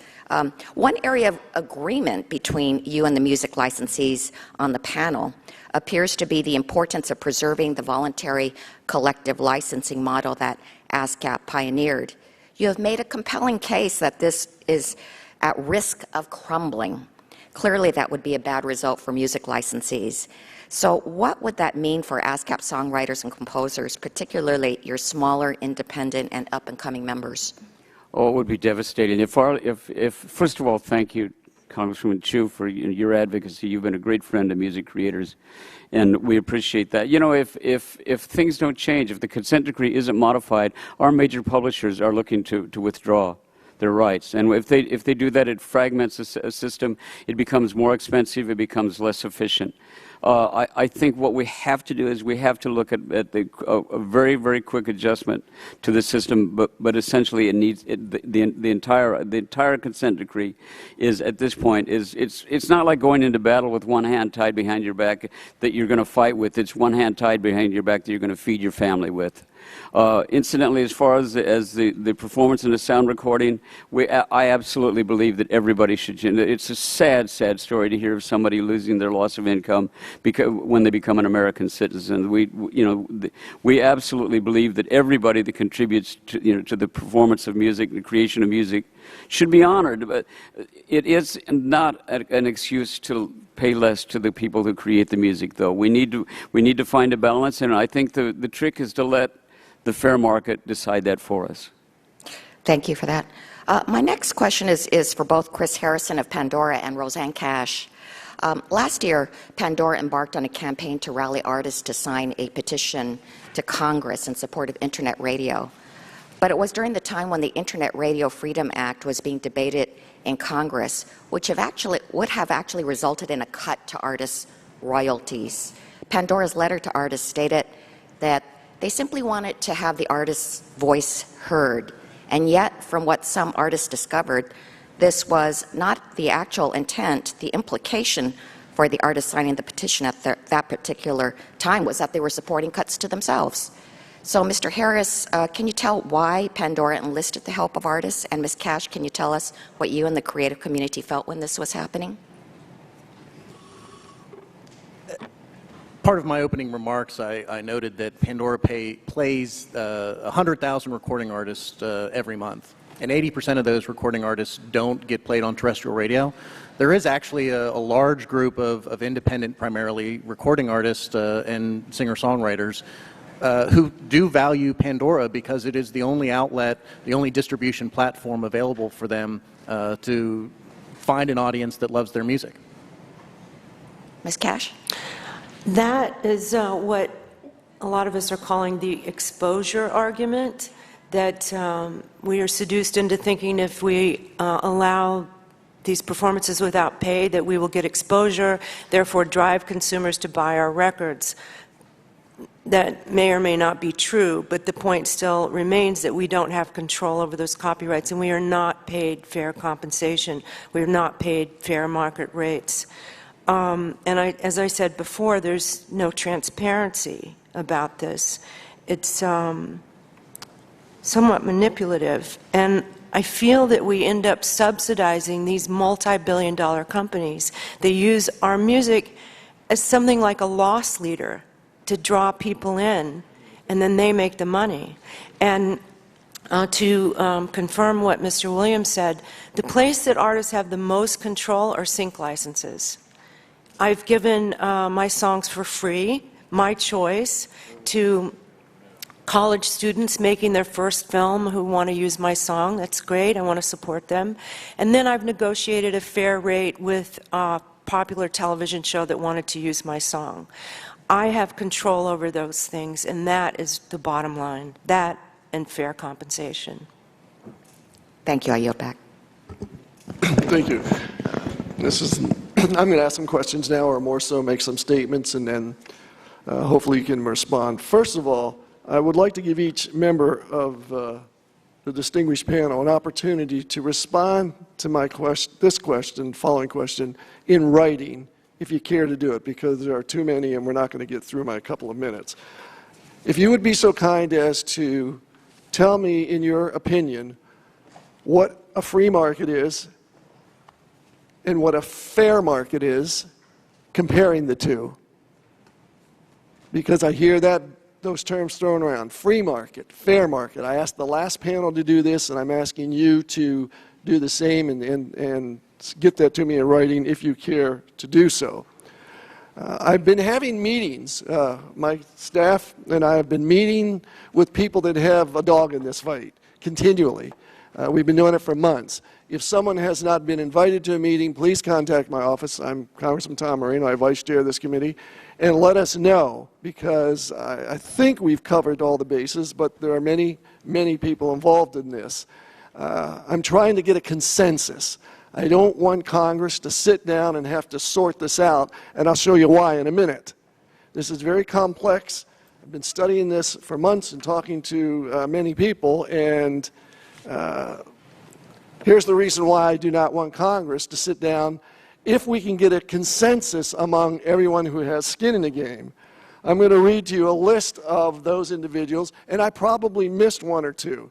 These are the parties that we've come to the conclusion that are involved in this, excluding the public: songwriters, movie score composers, performance rights organizations, PROs, such as BMI and ASCAP, royalty collectors for digital music, Sound Exchange, artists/performers, terrestrial radio, broadcasters, satellite radio, cable TV radio, digital radio, streaming, digital download, providers like iTunes, record labels, copyright owners, music promoters, consumers, listeners, music publishers, collective music organizations, Music Academy, Grammys, recording engineers, copyright offices, groups that may hold exemptions such as libraries, universities, churches, and I'm sure I missed someone.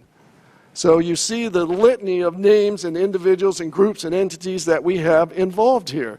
Now what I'm going to show you for the record, and without objection, I'd like this schematic that I have in front of me. It's a schematic of the music licensing marketplace and the publishers/songwriters and anyone else involved in the litany of names that I just read off. I have a beautiful color display here on my iPad. You're not going to see it, but I'm just going to hold this up. You may be able to understand some of it. This is an example of the breakdown, and these are on both sides. So I have 3 documents here of the breakdown of the schematic, just like a corporation would be set up. President, CEO, vice presidents, etc. This is the complication of the legislation that we have and those involved. Look at the subcategories underneath the subcategories underneath the subcategories on both sides of these documents, and the third one that I hold up here as well. Then we get into issues such as payment. Who's going to be paid? How are they going to be paid? What are the courts going to do about this? And I do not even have the court schematic here showing the process that one would go through if there are appeals.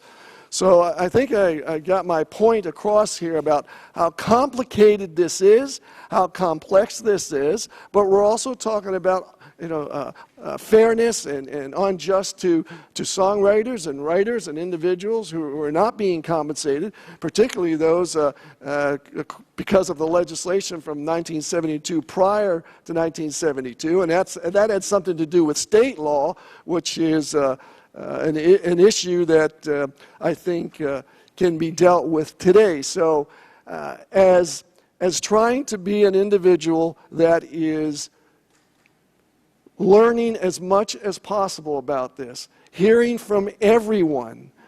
Some of you are a little disappointed because I haven't said, which way I'm leaning on this. As a prosecutor, I want all the information at my fingertips before I make a decision, but also I am asking everyone that I mentioned here today to please think about sitting down with us in a group, face to face. It's real difficult. It's more difficult to sit face to face and look at each other eyeball to eyeball and say no, as it is instead of over the phone or an email. So maybe we can get together and you folks can help us get a consensus on this, and that'll resolve the issue. It's a monumental task, but we will attempt it. My time has run out, so thank you very much.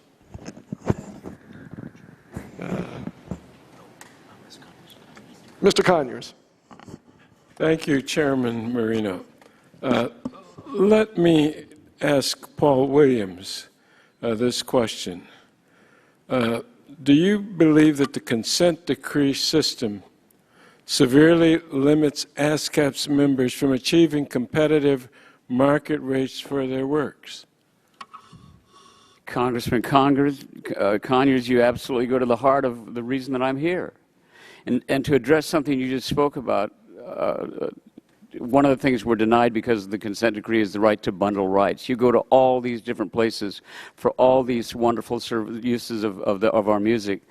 One of the things by changing the consent decree you're going to give us, which we're hoping will be given at some point, is the right to bundle these rights. You know, it's exhausting for people to go from one place to another for these rights. We can handle this. There are two copyrights. There's a copyright for the original material. There's a copyright for the recorded material. I think that it's incredibly complicated. What would be a great solution is to bring it back to us and let us control our future. Let us control our copyright. The last thing we need is to throw more of this into the government's lap to deal with it for us. So the decree hasn't accommodated the rapid and dramatic changes technologically that we're all talking about. And we have to end up in a rate court on top of it all. And I think that this is the new situation that we've been in since the decree, and I'm hoping that all of our members on the committee will take this into account.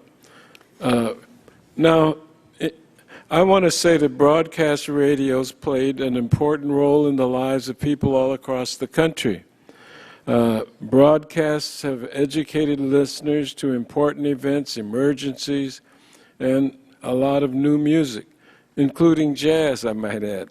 And we will hear, we want to work with the broadcasters to continue to do this work that drifts down to the communities, all the communities. Now, I just want, if there's anybody of the 9 witnesses here that oppose creating an AM FM performance right, would you just raise your hand so I'll know who you are? Okay, we got a couple hands raised, and now that you've been identified and branded appropriately, we'll know how to proceed. But I thank you for your candor and frankness about this. Now, let me just ask: has the lack of I'm going to ask this to. I'm going to ask one of the hand raisers, Warfield. Has the lack of a public performance right for terrestrial radio impacted the overall music marketplace? Mr. Conyers, I would say I've been in this industry for over 37 years. And what's always been true during that period of time is the relationship that radio stations or record companies have had.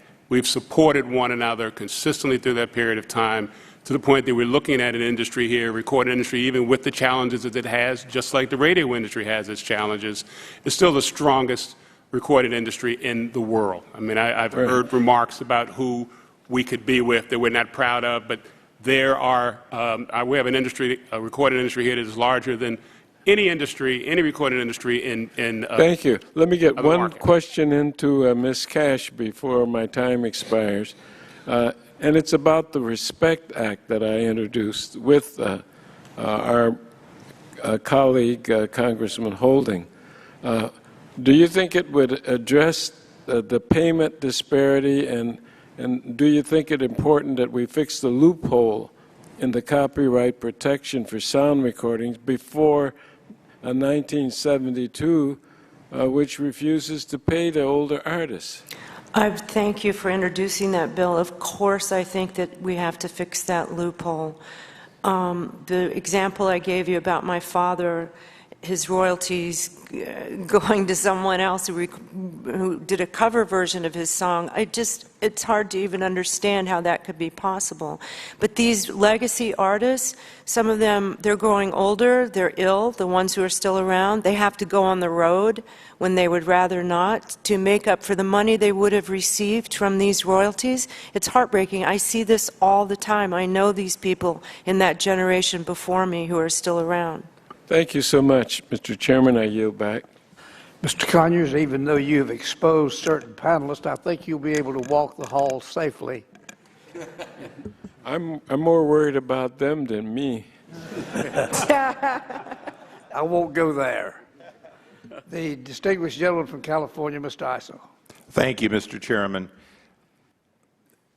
Chairman Goodlatte has said he wants to do comprehensive copyright reform, and I'm going to take this opportunity today to challenge all of you, since you sort of represent, no kidding, the spectrum, the width and breadth of the problem in music, both written and obviously the broadcast of the performance. And we'll just go back, as we often do here, especially for the non-lawyers who are here on behalf of the Constitution, to the clause. And I'm leaving words out because I only want to have the part related to copyright, not the part related to patent. The Constitution clearly says that we have to promote the progress of useful art for a limited time on behalf of the authors, exclusive right to the respective writings. Now, it doesn't actually talk about the performance, but we've all come to appreciate that a performance is, in fact, part of that structure of writing. The Constitution is an interesting document to go back to because sometimes it's illustrative of all the mistakes we on this side of the dais and presidents have made during their time doing our job. We've totally screwed up your industry relative to the Constitution. If I read the Constitution very clearly, although the promote does say that, in fact, what we do in the way of granting you exclusive rights for a limited time is for the purpose of, in fact, enhancing commerce. I don't believe that the founders ever thought that the promote would be to exclude a performance from being paid if, in fact, the owner of that who had the exclusive right, which to me is the right to exclude, didn't want it to be played for free. And yet we don't have that right. And I've joined with Mr. Conyers for years in trying to rectify that. But I think there's a bigger problem here today, and I'd like you all to comment on it from your respective positions, starting with Mrs. Cash. If, in fact, the intent has always been exclusive right, and I'll read that backwards, right to exclude, belongs to the author or to the performer, or, to be honest, to the many people that are part of that collective process that we'll just call a right. If that right were to be restored, wouldn't we essentially eliminate all of these court decisions, all these consent judgments, and most of the laws that we've helped perpetuate, including the exclusions? And we'd be down to Congress determining that there had to be a fair use under free speech and so on. We'd want to have that. Sampling, but not sampling as a ringtone necessarily, those kinds of things. And wouldn't we then empower all of you to come together, Mr. Williams, come together and decide that collectively you're going to offer your rights through pooling, or individually you're going to retain your rights if you're just, say, the Beatles? Isn't one of the fundamental things we should consider here scrapping generations of legislation that now cause us to infinitely try to figure out whether, in fact, Pandora can effectively compete against broadcasters, effectively compete against satellite, effectively compete? Because I'm seeing all of you wanting to get a level playing field but not give up the playing advantage you have, if you have one. And I don't think Congress can do that. I'll start down at the end and just say, how do you see the possibility of us scrapping almost everything we've done and then giving the industry an opportunity to rebuild against the original intent of the Constitution? Please. Can I just say that the question itself gave me hope? So thank you. That was so well stated. I would hope that exactly what you just said, that restoring, although I don't even know if restoring is the right word because it was never there, performance royalty would solve so many of these problems that you could then build from the ground up to create a new paradigm. I don't know, but I hope so. I know that for every Mick Jagger in the world, there are 10,000 musicians who are in the trenches. And they're all younger. They're all younger, too. And they depend on those royalties that they're not getting. And, you know, the lack of a performance royalty, I'll just say this quickly, is kind of a way of saying music should be free. If music should be free, I'm willing to have that discussion when musicians aren't the only ones who aren't being paid. And I really do want to hear from the broadcasters, too, because you've inherited your business model. You didn't create it. Your company's owners bought based on a value that we put in, that when Mr. Conyers and I try to change the law, to a certain extent, we're taking away value you've already bought and paid for. And I want to be sensitive to everyone at the table has inherited an unfair deal in some ways. Please. The red light has illuminated, so we'll hear from two witnesses. Darrell. Who's most motivated to answer? Please. And Mr. Hippie. Well, I mean, it touches on what Mr. Marino was talking about. A fair market is a free market with a level playing field that adequately compensates all creators, but also serves the public interest. So if we scrap everything and start from scratch, that should be the guiding principle.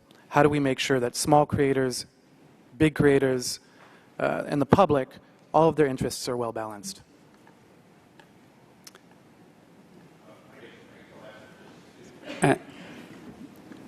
Yes, thank you.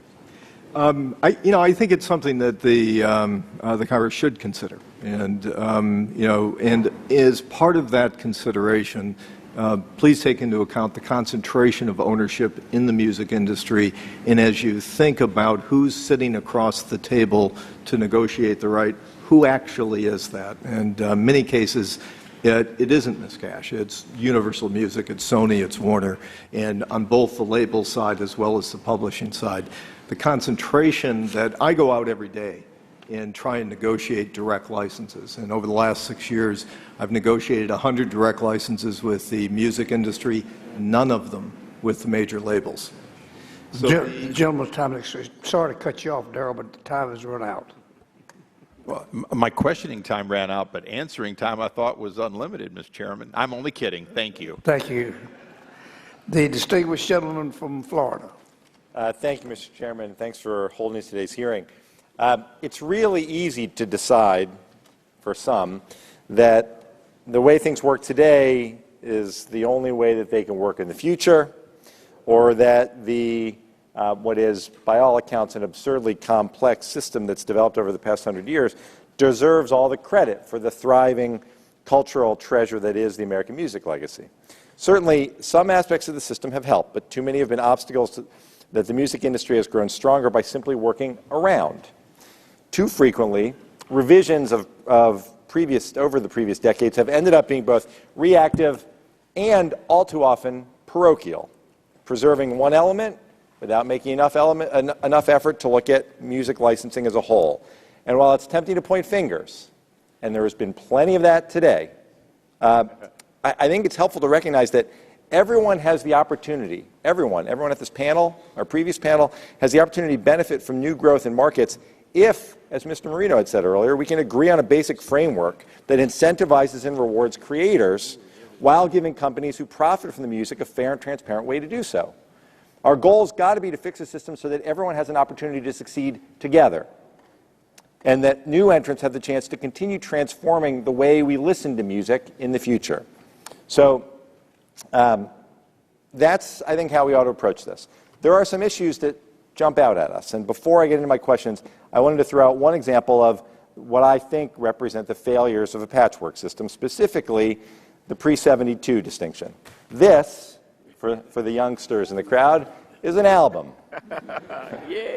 This album that is Neil Young's Harvest, which includes legendary songs like Old Man and Heart of Gold. It was released on February 14th, 1972. The precise cutoff for pre-72 recordings is February 15th, 1972. That means that any track from this album, this best-selling album of 1972, can be played without paying for it. But if it had been recorded on February 16th, released on February 16th, just a day after its release, Neil Young's songs from this album will be covered with full federal copyright protection. Now, Mr. Freer, you said earlier in an exchange with Mr. Nadler that you believe that everyone should be paid. Why shouldn't that include legacy artists? Well, I believe it should. I think Congress has had two shots at this and has rendered its opinion both times. First, back in 1972, when it decided to distinguish, for reasons I'm not familiar with, between recordings before that date and after it. And then the second time, 20 years ago, when it granted the sound recording performance right and did not extend that right to pre-72. So if Congress acted today, you would acknowledge that that's consistent with what you said earlier, that everyone should get paid. Well, I would think be supportive of those efforts. I would be supportive of closing the loophole that Mr. Conyers referred to. That loophole includes terrestrial radio. Great, I appreciate well that. So let me get to Mr. Christian, who said something earlier. I appreciate it, Mr. Freer. Mr. Christian, you said something earlier that I think helps us focus a lot on what we're dealing with. You said in your testimony that with particular reference to the recurring demand by the recording industry for a sound recording performance right to be imposed on terrestrial radio, understand, you said, that the radio industry is not some vast pot of riches that can be tapped as a bailout for a recording industry that's failed to execute a digital strategy that addresses the decline in its own brick-and-mortar income.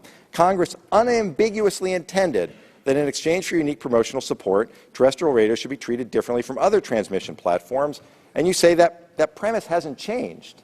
And then you go on to explain that any change in our approach will be met with opposition because it would cripple a radio industry that's been financially treading water for years now. I'd respectfully suggest that this is what we're trying to get at today. Going from the claim that there shouldn't be a performance right because the music guys haven't been able to figure out their industry, and we shouldn't impose it on the radio industry, which you acknowledge is, as you put it, has been treading water financially for years now. That doesn't help us solve the problem, help us address this position that we're in. And when you, as was included in this document that was referenced, I think, Mr. Warfield, in your testimony, that says that conventional wisdom is that radio airplay stimulates record sales, and it quotes a study from a Law Review article in 1974, and then it talks about a survey of rock music buyers that found that 80% of albums were purchased because a particular track was first heard over the radio, but that survey was conducted in 1972. I acknowledge the role that broadcast radio plays, the important role that it plays in our communities, but for us to go at this issue as if where we stand today in 2014 is somehow unchanged from the industry as it existed decades ago, I don't think is appropriate, and I don't think it's fair for all of the rest of us, new market entrants, musicians, and the rest. I hope that as we go forward in this debate, we can acknowledge the important role that everyone on this panel plays in furthering the music industry and providing unbelievable music and outlets for Ms. Cash's work and for Mr. Williams' work and for all of the members. But let's do it in a way that recognizes that if we only take the parochial view of our industry, then we're never going to come up with something that works for everyone. We're probably going to fail, and that might satisfy some of you for a short time, but we're going to be right back at this again in a couple of years if we haven't had a chance to take that full approach. And I yield back. Thank you, Mr. Chairman. I thank the gentleman. The distinguished gentleman from Utah is recognized. Thank the chairman, and glad to see so many of you having this discussion. I particularly have a keen interest in internet radio. I happen to believe that that's a big part of our future. It's where I see my kids enjoying music that they probably would have never seen or heard otherwise. They wouldn't have gotten it, quite frankly, on terrestrial radio. They probably wouldn't have been able to afford to buy the albums that we did in generations past to even have a chance to understand or see that. I personally have been exposed to a whole host of artists that I now enjoy on a regular basis, but I would have never heard of before. I'm also deeply concerned that the marketplace for internet radio really isn't working. We can point to one who's been highly successful in Pandora. I enjoy them, but it does concern me that it's not much more prevalent than that, and that even under their model, they're not making the kind of money, even though some people want to attack some of the ownership and some of the others for, making money along the way. The reality is the Copyright Royalty Board has twice tried to set the royalties, and twice the United States Congress needed to come in at the last hour and help save the deal and change it and make it so that it would work. And so we don't want to keep doing that. Anytime you have to go to Congress to get a fix, it's probably not going to turn out the way anybody wants it to turn out. So with that, I have deep concerns about how do we make this a viable business model going forward so that everybody can win along the way and everybody can get paid along the way. We have two standards, the 801B and the willing buyer, willing seller, which I think is grossly misnamed. To suggest that it's willing buyer, willing seller and not have all the information at your fingertips to enter into those discussions is a grossly misleading. So my question, let's go to Mr. Sherman if I could. From what I've seen in my limited viewpoint, been a little inconsistent. On one hand, you sort of like the 801B, and sometimes you don't like the 801B, depending on which side of the negotiation you're on. Could you help clarify that for me? We've actually said that we're fine with changing 801B to a willing buyer, willing seller standard across all platforms. We just want it to be part of comprehensive reform. We don't want to pay on one standard and not get paid on the same standard, but we think that the right standard is willing buyer, willing seller for all creators across all platforms. And would that include in the negotiation having all the information available for all parties? Is there anything you would withhold from those negotiations? Well, certainly the CRB process has all the information available to all parties. How information can be disseminated when there are a lot of private deals with non-disclosure agreements and so on becomes more complicated, obviously. That's why I'm asking you, what would you do? It seems to me that if you're going to have willing buyer, willing seller, you got to come to the table with all the information and not just hide parts of it, which is what's happened in the past. Would you agree or disagree with that? No, I don't think that anything has been hidden because all the information becomes available to all of the parties, and all of the lawyers who are litigating the cases have all the information. A lot of those settlements take place after that information has completely circulated. One other thing I'd like to comment on is you talk about whether internet radio is profitable and so on and so forth, but you look at a company like Amazon, which has a $75 billion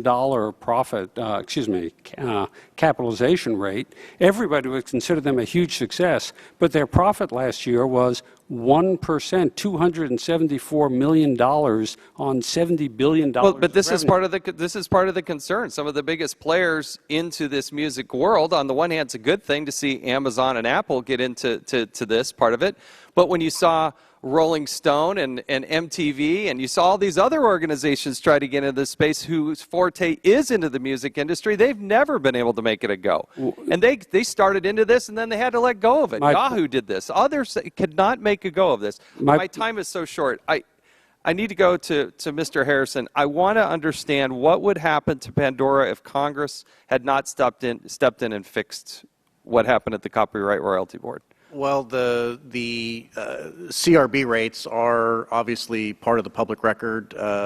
They are multiples of what the negotiated settlement was, the pure play rates.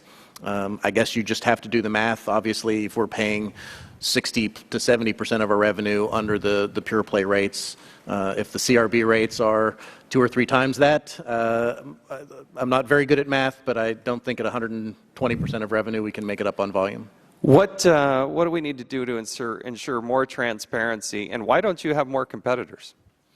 It's an interesting question. I think you've touched on it a little bit. The rates certainly are an issue. The entrants we've seen recently are all engaged in other lines of business, Apple, Google, Amazon, and music is really an ancillary product that's designed to sell the primary service.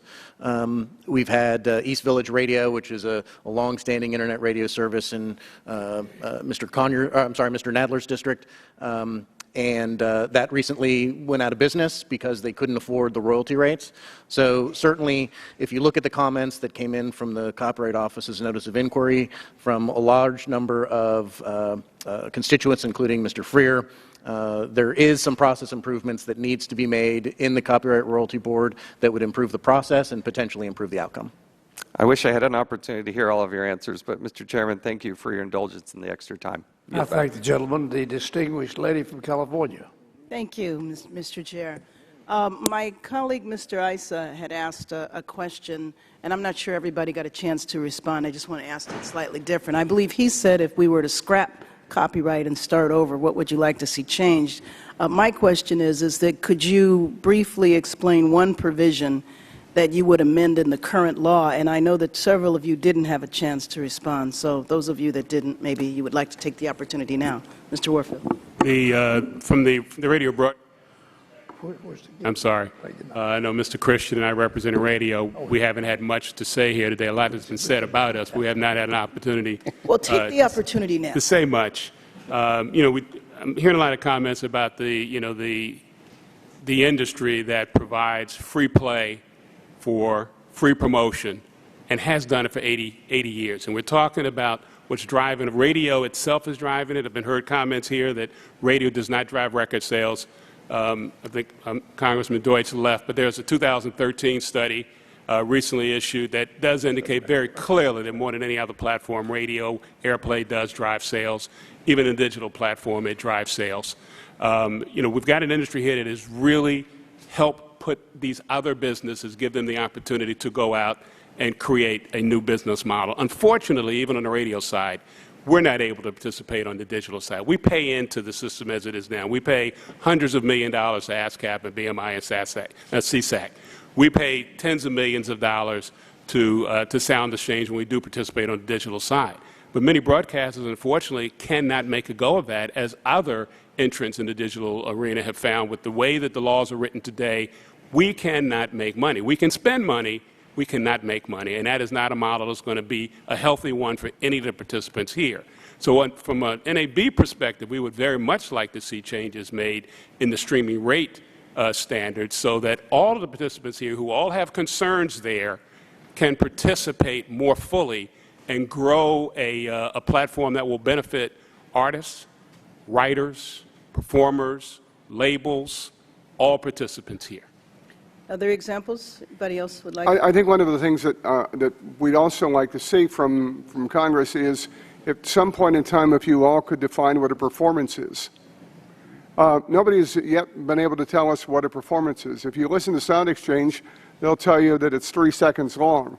They won't tell you whether it's the beginning, the middle, or the end of what it is. So we're subjected to royalties that we can't even get a consensus as to what our royalty payment is for, especially on the digital streaming part of it. On the other part, we really must ask for oversight, especially in the advent of new performing rights organizations that are forming right now. There are no barriers to entry for a performing rights organization. You need a catalog, you need composers, you need whatever. And unless those rights are protected for the aggregators or some oversight, we run the risk of finding, as we have with CSAC, where there are antitrust things, which is why the 801B is more homogenous than the willing buyer, willing seller. We really do need this oversight for an industry. We've got 10,000 different different licenses to be administered, which is why the blanket license is important and we keep it in place, which is why the consent decree is important, because otherwise you can imagine the madness of trying to find a way to deal with individual radio stations in your home district and every district up here to give them a license, their record keeping and everything else. And we also, one final thing is Thank you, and then I want to move on before my time runs out. Okay, we do need a transparency in terms of identification of catalogs. We need to be able to find out on a daily basis or whatever who owns what, who the performers are, and what it is. Thank you. And Mr. Uppy, I believe you want to respond. And thank you, Mr. Congressman. Williams, you look like you want to respond. I'd like to respond to our friends at radio. First of all, the concept that the sound recording internet radio business is not working, I'm not so sure that the proper image has been presented to the committee. The fact of the matter is, it isn't just Pandora who last year alone noticed a non-GAAP profit, but the head of Clear Channel, Mr. Bob Pittman, announced just a few days ago that the iHeartRadio, that is terrestrial radio simulcast online, has 50 million users and has made several hundreds of millions of dollars, I believe, or hundreds of millions of dollars, which I assure you is vastly in excess of the content cost from where we sit. Thank you. Secondarily, we have 500 more services now using the statutory license that Sound Exchange administers, 500 more than were there 2 years ago when I last testified before this committee. Okay. You know who the majority of those are? The majority of those 500 are broadcasters like those that Mr. Warfield is speaking about, going Mr. online. Williams? You asked what we would change right now. It's thanks to Representative Collins and Jeffries. It's been offered to you right now, which is the Songwriters Equity Act. It fixes a small part of a really large problem for us. It fixes it immediately. I agree with what Mr. Christian says about the value of the blanket license. It's a wonderful way to come together and simplify the system for somebody like Pandora, who's that 70% of their income that is rolling out for royalty payments. I have to remind everybody that ASCAP is getting about 1 or 2% of that. I'm not sure. I'm under oath. I won't say it's 1%, but it's very close to that. It's a tiny, tiny part of that. So I wouldn't pretend to tell you how to adjust your business model, but there's some way to do this so that music creators who create the one product you have can be properly compensated. Thank you. Gentlelady's time's expired. Okay. The distinguished gentleman from Georgia, Mr. Collins. Thank you, Mr. Chairman. I think one is sitting here today is one thing I have tried in this whole process, and many of you on this panel, but many of you in the second, third, and fourth rows back have been in our offices, and we've talked many times. And yes, the Songwriter Equity Act is a issue that we have brought forward. There's been other issues that have come before, from performance rights to others. Also, I've tried to be very consistent that the one thing that I feel is that the creator in this process and the performer, there is a valuable inherent property right there. I think I applaud the Supreme Court this morning for inherently seeing that there is a creative property right. Now, that does not mean that the broadcasters and I will always get along. Probably not. But that's okay. There are things in this debate that we can all look at. I was thinking about it just a few minutes ago as I listened to all of you. And the one thing I've tried to do in this whole process is I've had interesting comments, not to me. I've heard about it when you go to other places. So yes, it comes back. Is that I want to take an arm from one and a leg from another and fix this all together. But what I have found in the last little bit is that what has to happen in this process is one bad business model 5 years ago could now be the bad business model today. And you don't need Congress to come in and prop up either one of you. You need a process in which we can look at this and we fix it from a holistic approach that says that everybody is included, that everybody has a stake at the table. The pie is enlarging. Now, the reason that and it was interesting to hear just a second ago from my friend from Pandora, which I listened to, a lot of these went out because they couldn't afford the rates. Well, there's a lot of businesses in this country who go out of business because they can't afford their cost. That's an issue that we have to deal with on both the broadcaster side and the digital side. The performers and the copyright holders are in the middle. That's the one thing that I am looking at. One of the things that concerns me here, though, is that we're wanting many times to fix today's problem. And I've shared this with you when you come in. That's not my goal. My goal is to fix this problem when Pandora was, wow, I used to remember when you still listen to that unless they've changed greatly. It's no offense to them. But I think the radio, and when my first listening to an 8-track tape, as I told Miss Cash this morning, was to her dad listening to A Boy Named Sue live from San Quentin. It all develops. So the thing that you got to understand here is that we come together, that you got to remember that the bottom line, there is a property right interest that many of you at this table make very good money off of. And that has to be rewarded at all levels. And I appreciate Mr. Hupp bringing in those background musicians and others. The problem is, though, if we continue in this round of saying, well, I've got to protect my model and you've got to protect your model, and we don't get to that point, then my question is, where are we at 20 years from now? When this panel maybe looks completely different. Where are we at? So I open up a question to you. I don't want your answer for today, where broadcasters say protect our terrestrial radio, where Pandora says look at our rates. Where are we going to be so that we're not coming back, as my friend from Utah said, every time there's a problem at the rate board, we run to Congress to fix it? I'm an attorney beforehand, and the last thing you wanted to do, and I did counseling and divorce work, the last thing you wanted was the judge to make a decision. Because in the end, when the judge makes a decision, both parties are unhappy. When you make the decision, then we go. So, Mr. Warfield, we got 1 minute and 10. You got 30 seconds. Mr. Williams, you got 30 seconds. Tell me what you envision, how we can work this out, so we're not propping up bad models either way. Well, I think that there certainly needs to be a close look at the digital rates that are being charged. We like to participate and grow there. We think that helps all of the stakeholders that are here. The one thing that I would ask this committee to keep in mind is the consumer, the user. We talk about terrestrial radio. It is free. It remains free. There's no additional cost that they have to incur. Let's keep them in mind as we talk about what these other businesses, how this is going to be more efficient for them and more cost-worthy. But the consumer needs to be considered here also. Time, Mr. Williams. We have an expression in recovery, progress, not perfection. Great progress is the Songwriters Equity Act. That's a great beginning. The fact is the people we need to think about today are the young songwriters who are starting out, trying to have the kind of life that I've had. I have a daughter who's a social worker. She got that because I was properly paid for the hard work that I was doing. What we can do is give more control back to the songwriters. We can move to, yes, we don't want the judge to make all these decisions, but we can move back to an arbitration panel, which makes a speedier, more efficient way to deal with our problems. I think that it's a process that's going to take longer than any of us want it to take. But the fact is, if we don't if we don't step into it and make that first little adjustment, people are going to wind up getting day jobs instead of writing songs for a living. The industry is moving forward. We're not moving backwards. It's not going to be automatic, as the song says. Exactly. So you got to move forward. You've all got to come to the table and talk about this, and that's what we're going to be continuing to do in the next few weeks and months. I thank the gentleman from Georgia, the distinguished gentleman from Louisiana, and I say to Mr. Richmond, if you promise not to show up at the ball game tonight, I'll give you 10 minutes.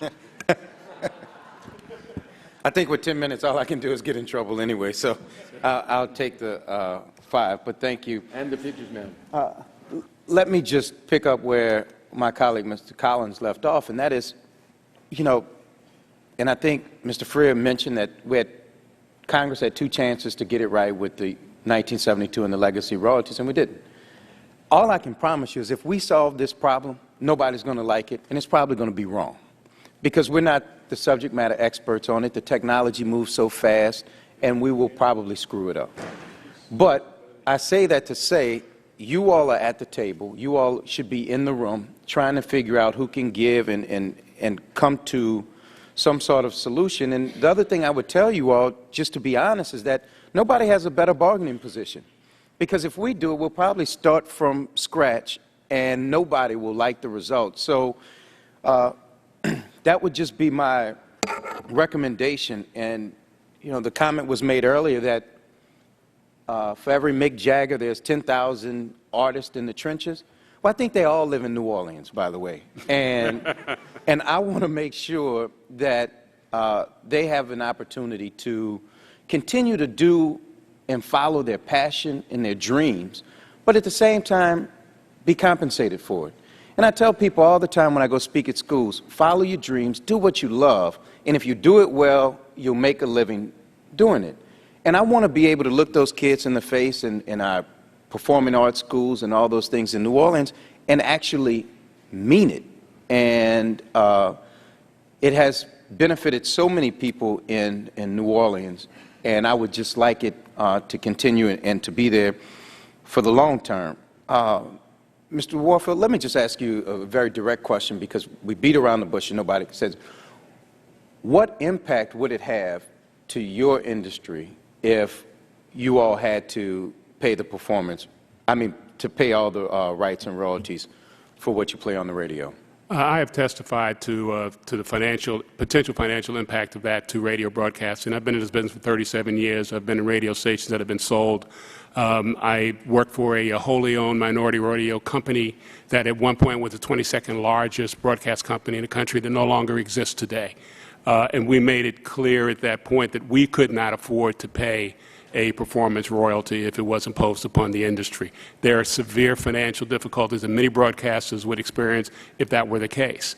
And I've been in this for 37 years. I've been doing it for 37 years to serve the communities that our station serviced, the communities that I came out of, quite honestly, here in Washington, D.C. and Anacostia. Continue to do that, not necessarily to serve the stakeholders that are here, but they all benefit from what we do as terrestrial over-the-air broadcasters free. Well, let me ask you a question. The station you talked about that closed anyway. Do you think that this would put, for example, Clear Channel out of business? There are many different size broadcasters. There are over 15,000. I'm using Clear Channel as an example. I don't know their financial standing. They are contributing and participating in the digital arena. My company could not afford to do that in any major way. We could not afford the cost of participating. And I think everyone up here would like to see the pie grow. We'd like to see the digital platform grow, but not at the expense of our companies. And Mr. Freer, you mentioned that if everybody's contributing, that 1972 was a number that Congress picked. And are you saying that if we decided to pick another number that went back further, as long as everybody had to pay it, you all are okay with that? Quite honestly, on this issue, we've been open to any number of solutions for years now. I've had many discussions with the major labels over the years about whether or not they don't want to find a way to compromise on this issue. And I'm happy to work with the Congress. I'm happy to work with Sound Exchange and the major labels to, find some appropriate ground in the middle. That, as I said before, I don't know why the choices were made, and maybe there are other business reasons, good policy reasons, why the choices that were made, and we're wide open to the discussion.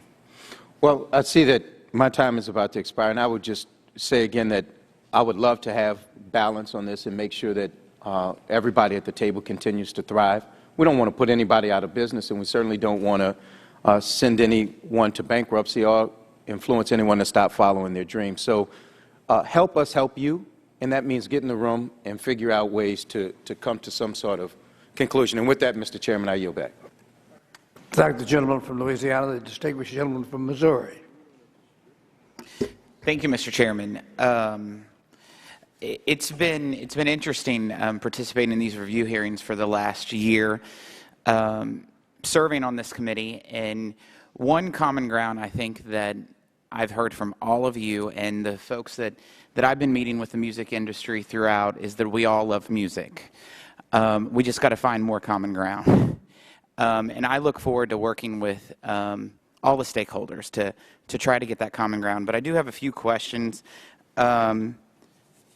Huppy, I think it would be helpful, at least to myself, for you to lay out for us the standards that are used for determining royalties with respect to each copyright for a performance of a song. For instance, who is a willing buyer? Who is 801B? Who is set by the rate court? Could you tell me briefly who is subject to which standard for each of the two copyrights? Sure. Thank you, Congressman. Obviously, it's a great question and a complicated question. I think the best way probably to answer that is to give you an example. And the example is this. Let's say you're driving your car down the road and you're listening to an excellent Roseanne Cash recording. And if you happen to be listening to that over your cell phone through an internet radio station, chances are most of those are set according to the fair market standard value, willing buyer, willing seller, and the rate that the service would pay for that would be set by the CRB, go to Sound Exchange, and it would be anywhere between an eighth or a quarter of a penny for that stream. Let's say you decided to stop doing that on your cell phone and you decided to switch instead to get that exact same awesome Roseanne Cash sound recording through satellite radio. Well, that is set by a completely different standard, the 801B standard, which we believe is below market value. So the compensation flowing from that would be set according to different rules, and they would pay about 9.5% of their revenue pro rata across all the streams. And then let's say for whatever reason you got out of view of the satellite and you had to go with good old AM/FM. Well, that would be easy, because in that case there is no right, there is no rate, there is no CRB, and the answer there is 0. And keep in mind, that's the same recording coming out of the same speakers in your car, hitting the same ears. Each one of those three is set differently according to different rules, and that's just not right. Okay, Mr. Harrison, you mentioned in your testimony that Pandora has paid $1 billion in royalties. Is that correct? Yes, this summer we will have paid in total $1 billion in royalties. Okay. Then my next question is, how is it that songwriters and artists claim that they are not getting paid? Well, that's an excellent question. I mean, today Pandora is the highest paying form of radio. We pay a higher percentage of revenue than either terrestrial or satellite radio. We'll pay north of $400 million in royalties this year alone. To the extent the copyright owners believe there's a different or better allocation of that revenue, certainly we would say that the copyright owners themselves are better situated to make that relative valuation. Mr. Williams, would you like to respond to that? I totally agree that the copyright owners themselves are the people to make these decisions and all. You know, I've said it again and again. I said it in my opening statement. The fact is, we're a tiny percentage of that cost. So it needs we need to find balance in this. You know, when the song of the year, the Grammy-winning song of the year from 2011. Is performed 72 million times at Pandora, and the 4 writers each get less than $1,500 apiece. There's something terribly broken in the system. And you know, you could take from my comment that that we have a major problem with Pandora. We have a major problem with Pandora's balance of payment. We're not going to suggest how they adjust that, but fair market will tell. Give us a chance. You know, we don't have the right to say no, and we don't. In this case, we don't want to, but we want our writers and copyright owners to be properly compensated. The song of the year in 2011 was that "Need You Now" that you referred to earlier. Say that. I'm going to turn to my interpreter. Excuse me. The song of the year. It was "Need You Now" by Lady Antebellum. 72 million. 72 million performances. And what was the? In other words, for a million, to give you the exact rate of exchange, we get 9 cents for 1,000 streams at Pandora. Roughly, I think it's a little less than 9 cents. All right. You just don't build a kingdom on those kind of dollars. Ms. Cash, would you respond any differently? I'm sorry. If all that money was paid out of Pandora, if it was paid in an aggregate, I don't know how it was distributed. It certainly didn't come to artists. And notwithstanding my hard words towards them, I want them to succeed. I see the future. I want all of us to succeed. But I just have to point out that all of these gentlemen on the panel would not be here had songs not been written. And it's in their best interest to get us paid, so we're inclined to give them more songs. Thank you. I thank the gentleman. The distinguished lady from Washington State. Thank you, Mr. Chair. Recognize. And thanks to all of you for being here and for all of your time. I think it seems to be clear recognition across the board here that we are seeing a change in business model, definitely towards digital transmission of music. And that's where the industry is headed. And even broadcasters are talking about the need to move, to streaming, et cetera. And I wanted to ask you, Mr. Warfield, you have folks who are also streaming content and digitally providing content. How are you seeing the business model move, even for terrestrial stations, into the digital world? Well, we would certainly like to participate more. The rates that we pay for digital streaming is probably double what some other participants do pay. And as I've indicated to the panel here, it is not economically feasible for most broadcasters, particularly the mom and pop, locally oriented broadcasters, not the big guys that everyone tends to focus on, but which makes up most of the broadcast industry in this country, have not been able to find a way in paying those kinds of rates to be profitable. So many broadcasters have just made a decision not to stream. So you're not seeing folks move that direction and seeing more of their, their audience moving or accessing. We still reach, Congressman, we still reach over 240 million people a week with radio. We still have the largest audience out there, which is why radio is the #1 driver of music sales, whether it be sales in a retail outlet or digital downloads. I mean, so our audience is still loyal to what we do. We are free. There's no additional cost that's there for them, and we provide a lot more than just playing music. So our audience is still supportive of the business model that we have and we've been able to develop with the record industry. But given that we're talking about music today, do you see a change? Or would you say there is a change? I mean, we're talking a lot about how folks are listening to music today. Would you acknowledge that there's a change in where things are heading? There a change. I think all of us listen to different platforms. I've been in radio for 37 years. I've always listened to radio. I still buy music. So there is a change. We want to participate as that change occurs, but there is still a basic broadcast industry here that our listeners, our audiences, our communities still rely on and they still support. I have a question maybe for anyone who has an answer on this one, which is we talked a little bit about internationally how our laws are different here versus around the world. Are there particular models that you've seen in other parts of the world that you think are good examples of where we should be headed?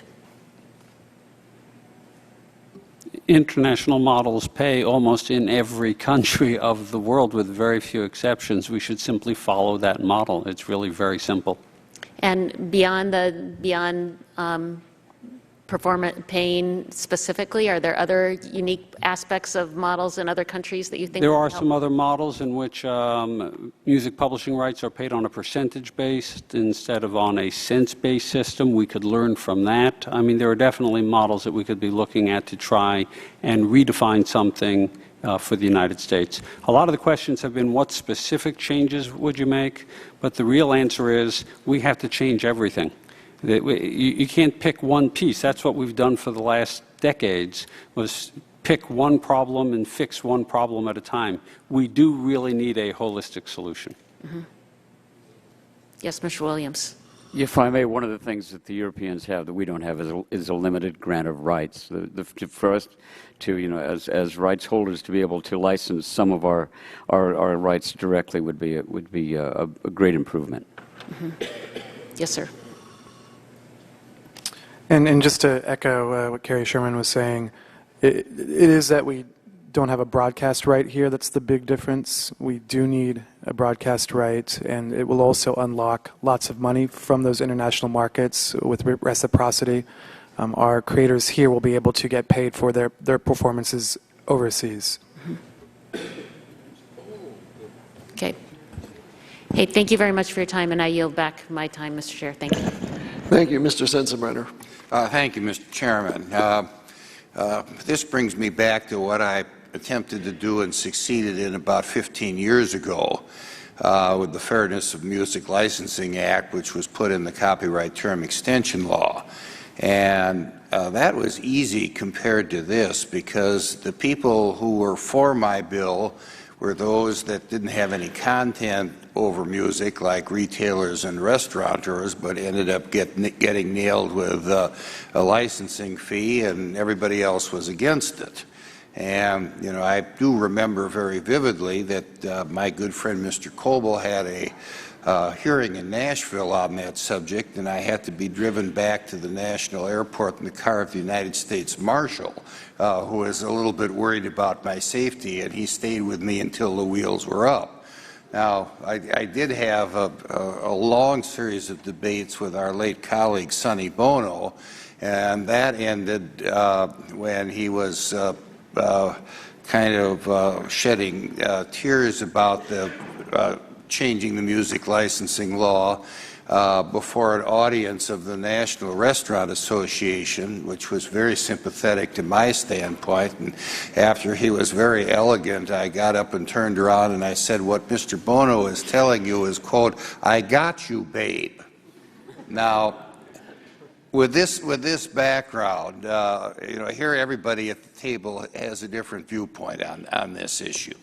And I think that getting you all together and getting on one page will happen probably 2 days after the sun rises in the west. Now, that being said, let me ask Mr. Warfield a couple of questions. And it basically goes as under the current system of licensing and royalty payments, have record sales gone up? And do you believe that the free over-the-air music that you and your members broadcast have a lot of people going and actually buying music and paying a royalty on the music that they buy? From what has been recorded by the recording industry, music sales have gone down, I believe, in terms of hard copies. Not through the fault of anything the radio has done. We continue to freely promote and play this music, and our audience does continue to go out and buy the music. Within that system between radio and records, we're still driving our consumers, our listeners, to go out and buy music. There's no other way that they can get it. They're not recording what we do on the air or stealing that content by recording our programming on the air and then listening to it. All right, there are alternatives that they can go to. They can certainly go to digital platforms, but if they go there, they have to pay just for the right to listen to what's there. There's no charge to do what we do. Okay. So there's a digital model out there that none of us has really found a way to make it work. And I think we can all sit here and agree that there is a challenge there that we have as a business model, which can help hopefully grow the various platforms, benefit all of the stakeholders, the recording industry also. Certainly not take anything away from radio. Well, let me, I'm kind of a simple country lawyer, and when you say that the existing system is that you give them free advertising by putting their music on the air, but you don't have to pay for giving them free advertising? Free airplay, free promotion. Well, promotion and advertising are kind of synonymous, aren't they? Okay. So what I'm hearing from some of the other folks is that they want you to pay for giving them free advertising. Is that kind of a simplistic way to get to the bottom of this? I have heard that from some participants, but the one thing that I will say relative to what radio has helped the record industry develop to being as vibrant as it is today, even with the financial difficulties they have.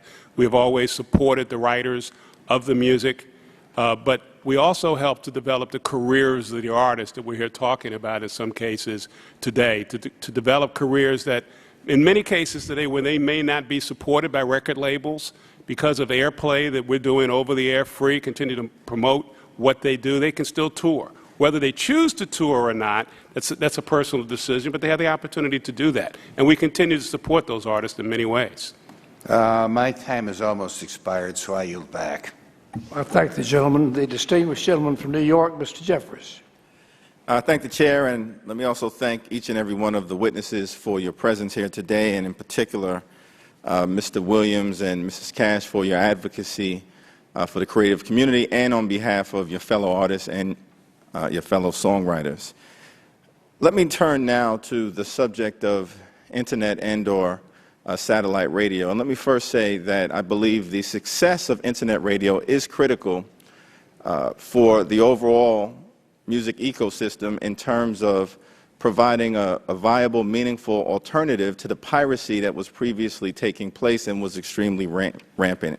And that's a point I believe cannot be overstated. But I do think that there are a few issues relative to the compensation structure and the business practices that I wanted to explore. So let me start with Pandora and Mr. Harrison. Now, I believe you testified earlier today that one of your business practices is to ensure that artists receive a fair share. Is that correct?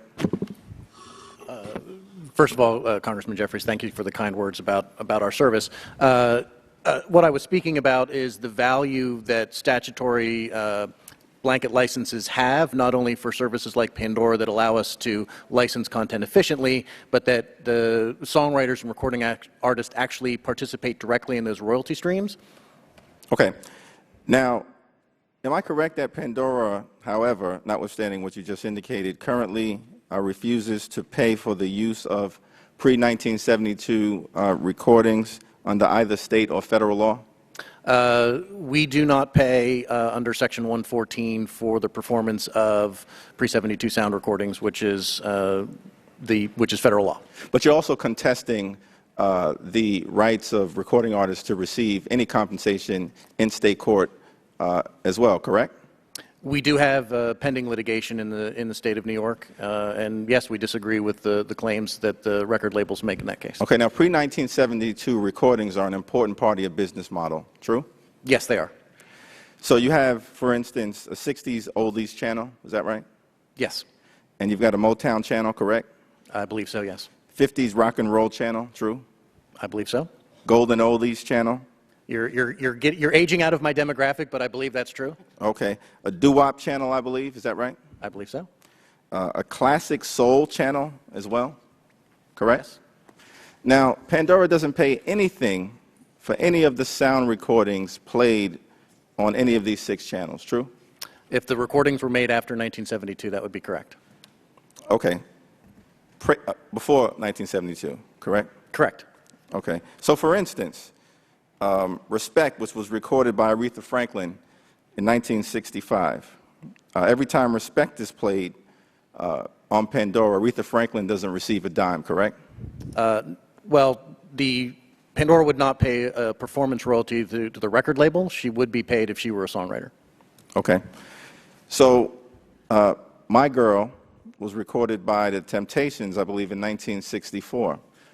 The Temptations don't receive a dime of compensation from Pandora every time this extremely popular song is played, correct?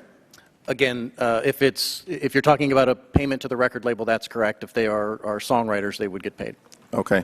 And the same would be true for Soul Man, recorded by Sam Moore in 1967. The Change Is Gonna Come, recorded in 1964 by Sam Cooke. Stop in the Name of Love, recorded in 1965 by the Supremes. I would suggest that the failure to pay recording artists for pre-1972 recordings is not a fair business practice. And in the context of this overall discussion, it's a problem that should be voluntarily resolved, but if it is not voluntarily resolved, Congress should act. Let me turn quickly to Sirius XM, which I believe you also refuse to pay recording artists for pre-1972 recordings. Is that correct? There's no public performance right, and under the law, there is no amount due to them. Right, under federal law, but under state law, you're also in litigation, I believe, in California, trying to prevent compensation under California state law, correct? It's clear from the litigation there's no public performance right under state law either. And in that California state court proceeding, I believe you stated that granting a pre-1972 public performance right would produce a pure windfall to recording artists without any commensurate benefit to the public. That was in your filing in that California case, correct? Under the way that the policy is written under copyright law, that statement is true. And I would just suggest a windfall is defined as an unexpected, unearned, or sudden gain or advantage, and compensating artists for their creativity, even if it was recorded prior to 1972. It's not a windfall, it's the American way. I'll yield back. I thank the gentleman. The distinguished gentleman from Rhode Island is recognized. Thank you, Mr. Chairman, and thank you to the witnesses. I'm proud to come from the state of Rhode Island, which was the birthplace of the creator of the National Endowment for the Arts and the National Endowment for the Humanities, Senator Claiborne Pell, who I think reminded us that the strength of our nation was not simply the power of our military or our economic resources, but our ability to honor the creative artists and the culture of this country, and protecting the work of our artists is an important part of protecting our democracy. So I thank all the witnesses for this really important testimony. I want to really begin with you, Mr. Freer. You mentioned, you said, in fact, I believe everyone should be paid. And I assume you believe everyone should be paid because they've created a product and they're entitled to be compensated for it. And that argument applies to creators before 1972 and after 1972, based on this notion that people are entitled to value for what they've created. So I'm not a copyright lawyer. I'm just a history major. And it doesn't make a whole lot of sense to me that the distinctions that were made in the past between pre- and post-72 artists were ever made. It doesn't make a whole lot of sense to me. So you agree that we should...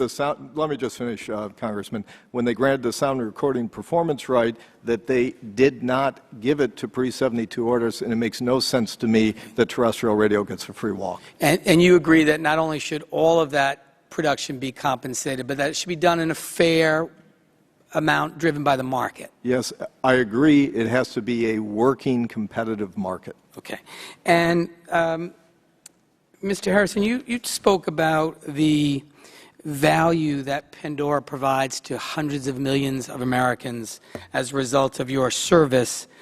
But would you agree that there is some danger that if that product is provided without compensation, that the very product you sell could be in peril?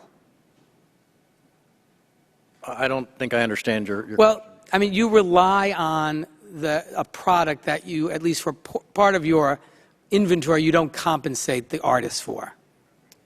If you're referring to sound recordings fixed before 1970. Well, the example Ms. Cash used, where someone recording her father's song would be compensated, but someone who's playing the original recording would not be required to compensate her. That strikes you as inconsistent, nonsensical, not good public policy, I take it. Well, unlike David Freer, actually, I'm a copyright lawyer, and copyright makes distinctions like this all the time. A musical work written by W.C. Handy in 1920 is part of the public domain and isn't compensated, and yet if a modern-day recording artist were to record that song, that recording artist would receive a royalty. Having said all that, Pandora would be in favor of following the Copyright Office's recommendation, which is fully federalizing pre-72 recordings, to allow both consumers to benefit from the protections like fair use under the Copyright Act, allow recording artists to exercise their rights to terminate their transfers. So I understand the argument, sir, but if Congress makes the decision to fully federalize pre-72, we'd be happy to pay. So does anyone think that that is a bad idea? Does anyone think this distinction of 1972 makes any sense? Any of the witnesses?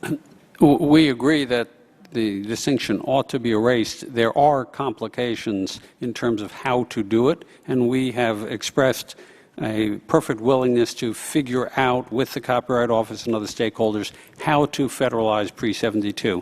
Meanwhile, this legislation, which deals with legacy artists who need money now, there's really no reason why action couldn't be taken on that immediately while we figure out the federalization. Mr. Christensen, if I might just ask you, you argue that this existing model ought to continue with free use of music and AM, FM. And it strikes me, I'm new to this committee, new to this issue, but it's a curious argument that I can't think of in another context where the kind of creative results of a musician or artist should whole scale be appropriated, used to build up a business and generate revenues without any compensation. And I'm wondering why you don't think the marketplace, assuming there's some value to promotion, which I'll concede, that the artist would have an ability to understand what the value of that is and negotiate a price that made sense for you as the consumer of that music and for the creator and artist who created it. Why would the marketplace not provide the kind of context for a fair exchange of that? And why would we ever permit this practice to continue where that asset created, that creative product created, is just used for the revenue generation of a private enterprise at the expense of the people who created the products? You're speaking about the pre-1972? Yes. That really isn't applicable to the radio industry, as we don't pay performers. I have performers' rights right now. We do pay for composers, authors, and publishers' work in that era. No, I'm talking about performers post 72. Oh, after 72? We believe that what we have right now, and that is that the promotional value supplied to them, our product is free. For instance, we can't charge for our product. Please understand that. We provide a free product to listeners across the United States, hundreds of millions of people.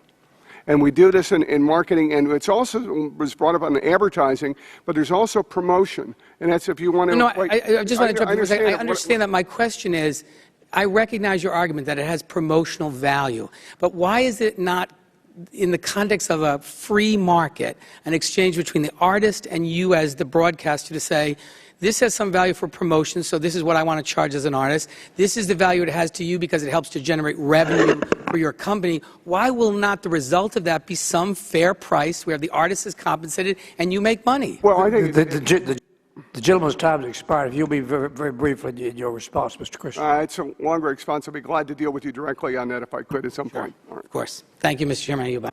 I thank the gentlelady from Texas, Sheila Jackson-Lee. Chairman, thank you so very much for this hearing, and I'm excited to see so many of you that I have worked with. I almost feel like calling the roll. Ms. Cash, thank you for the music that I enjoy of your dad, and I'm sure of your entire family. Thank you so very much. It's good to see Mr. Sherman. It's good to see Mr. Warfield. We've worked together before. Mr. Van Arman, Mr. Christian, and Mr. Paul Williams and I could be considered brothers and sisters. We've seen each other so much and appreciated your work. Thank you so very much for what you do for children and teaching children about music. Mr. Chris Harrison, Mr. Huppy, I believe the name is, or did I add a P.E. on it that I should not have? That's perfect. Thank you, sir. And Mr. Freer, thank you so very much.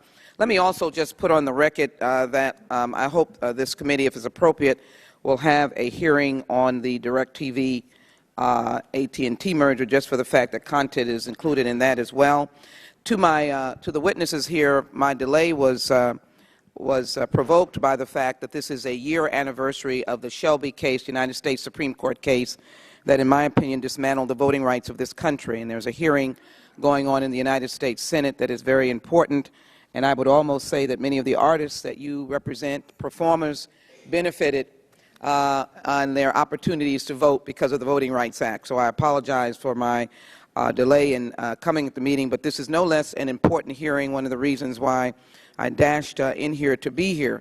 We've gone through this before, and I think I have made clear that I think that we have an issue that should draw the interest of all in the recognition of the talent of the artists, but also to understand, I've tried to take some time to understand the workings of radio and the expense that they incur.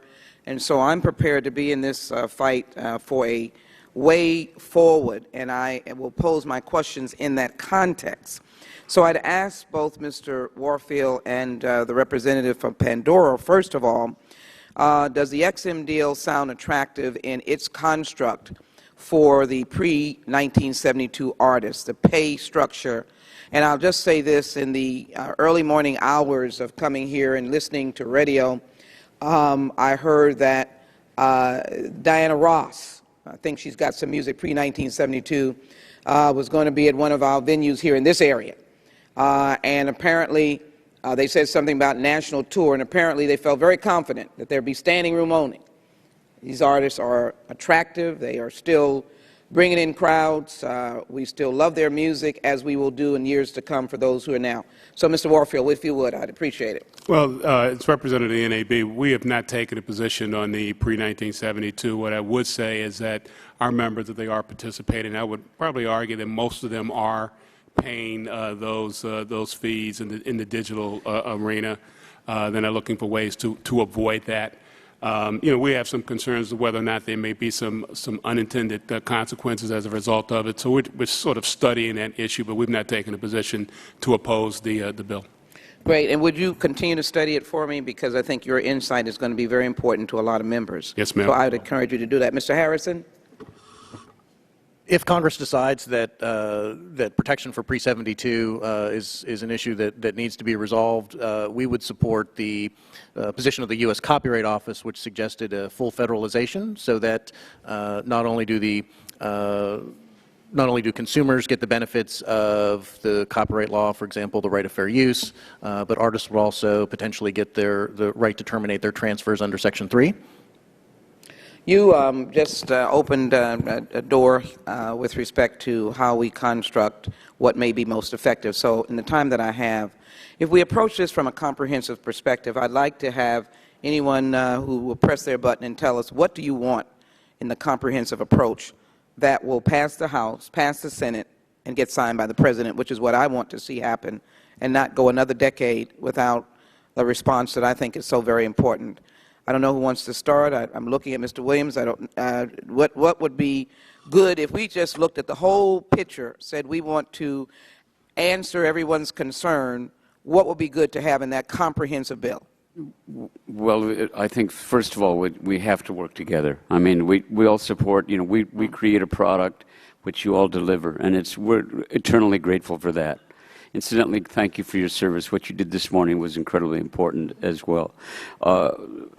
We operate under I'm 73 years old. We operate under a consent decree that is Right. about a year younger than me. And while almost everything on this 73-year-old body works pretty good, there are parts of that consent decree that need to be dealt with. They just simply don't work anymore. We have no right of refusal. We have no right of refusal, so somebody can begin using our music immediately before they've even told us how they're going to use the music. To prepare an appropriate bill for, this is what your rate is going to be. We need information. People begin using our music before we even have that information. So the consent decree has certain elements that can be changed. For your support in our efforts at the DOJ are going to be incredibly important. We need a faster and a cheaper rate setting process. To go to rate court costs millions and millions of our members' money. And arbitration would be so much simpler. It would be a huge part of that. To allow our members, right now we're existing under an all-in or all-out rule that's been imposed upon us, so that the major publishers who want to be able to go directly and license certain rights separate, and it's a right I believe they should have, are not allowed to have that. The gentlelady's time has expired. Well, let me just say, Mr. Chairman, thank you for your indulgence, and I'm ready for all of us to come together and craft a portion of what Mr. Williams said, and I know others did not get a chance to answer my question. I would appreciate it if I could hear some of the comments in writing back to the committee so that we could work on in the way that Mr. Williams has already laid out. I thank the gentleman, the chairman, and the ranking member, and I yield back. You're indeed welcome. I want to thank the panelists and those in the audience we've been here now for almost 3 hours. And by the way, the room must be cleared by 2 o'clock because of a scheduled hearing. But today's hearing has been concluded. Thanks to all for attending. Without objection, all members will have 5 legislative days to submit additional written questions for the witnesses or additional materials for the record. The hearing stands adjourned.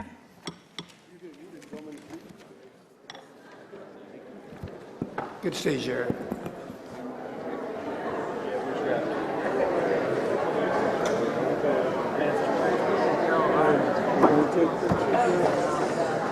Camera any good? It's so small. It's small. Both of them do.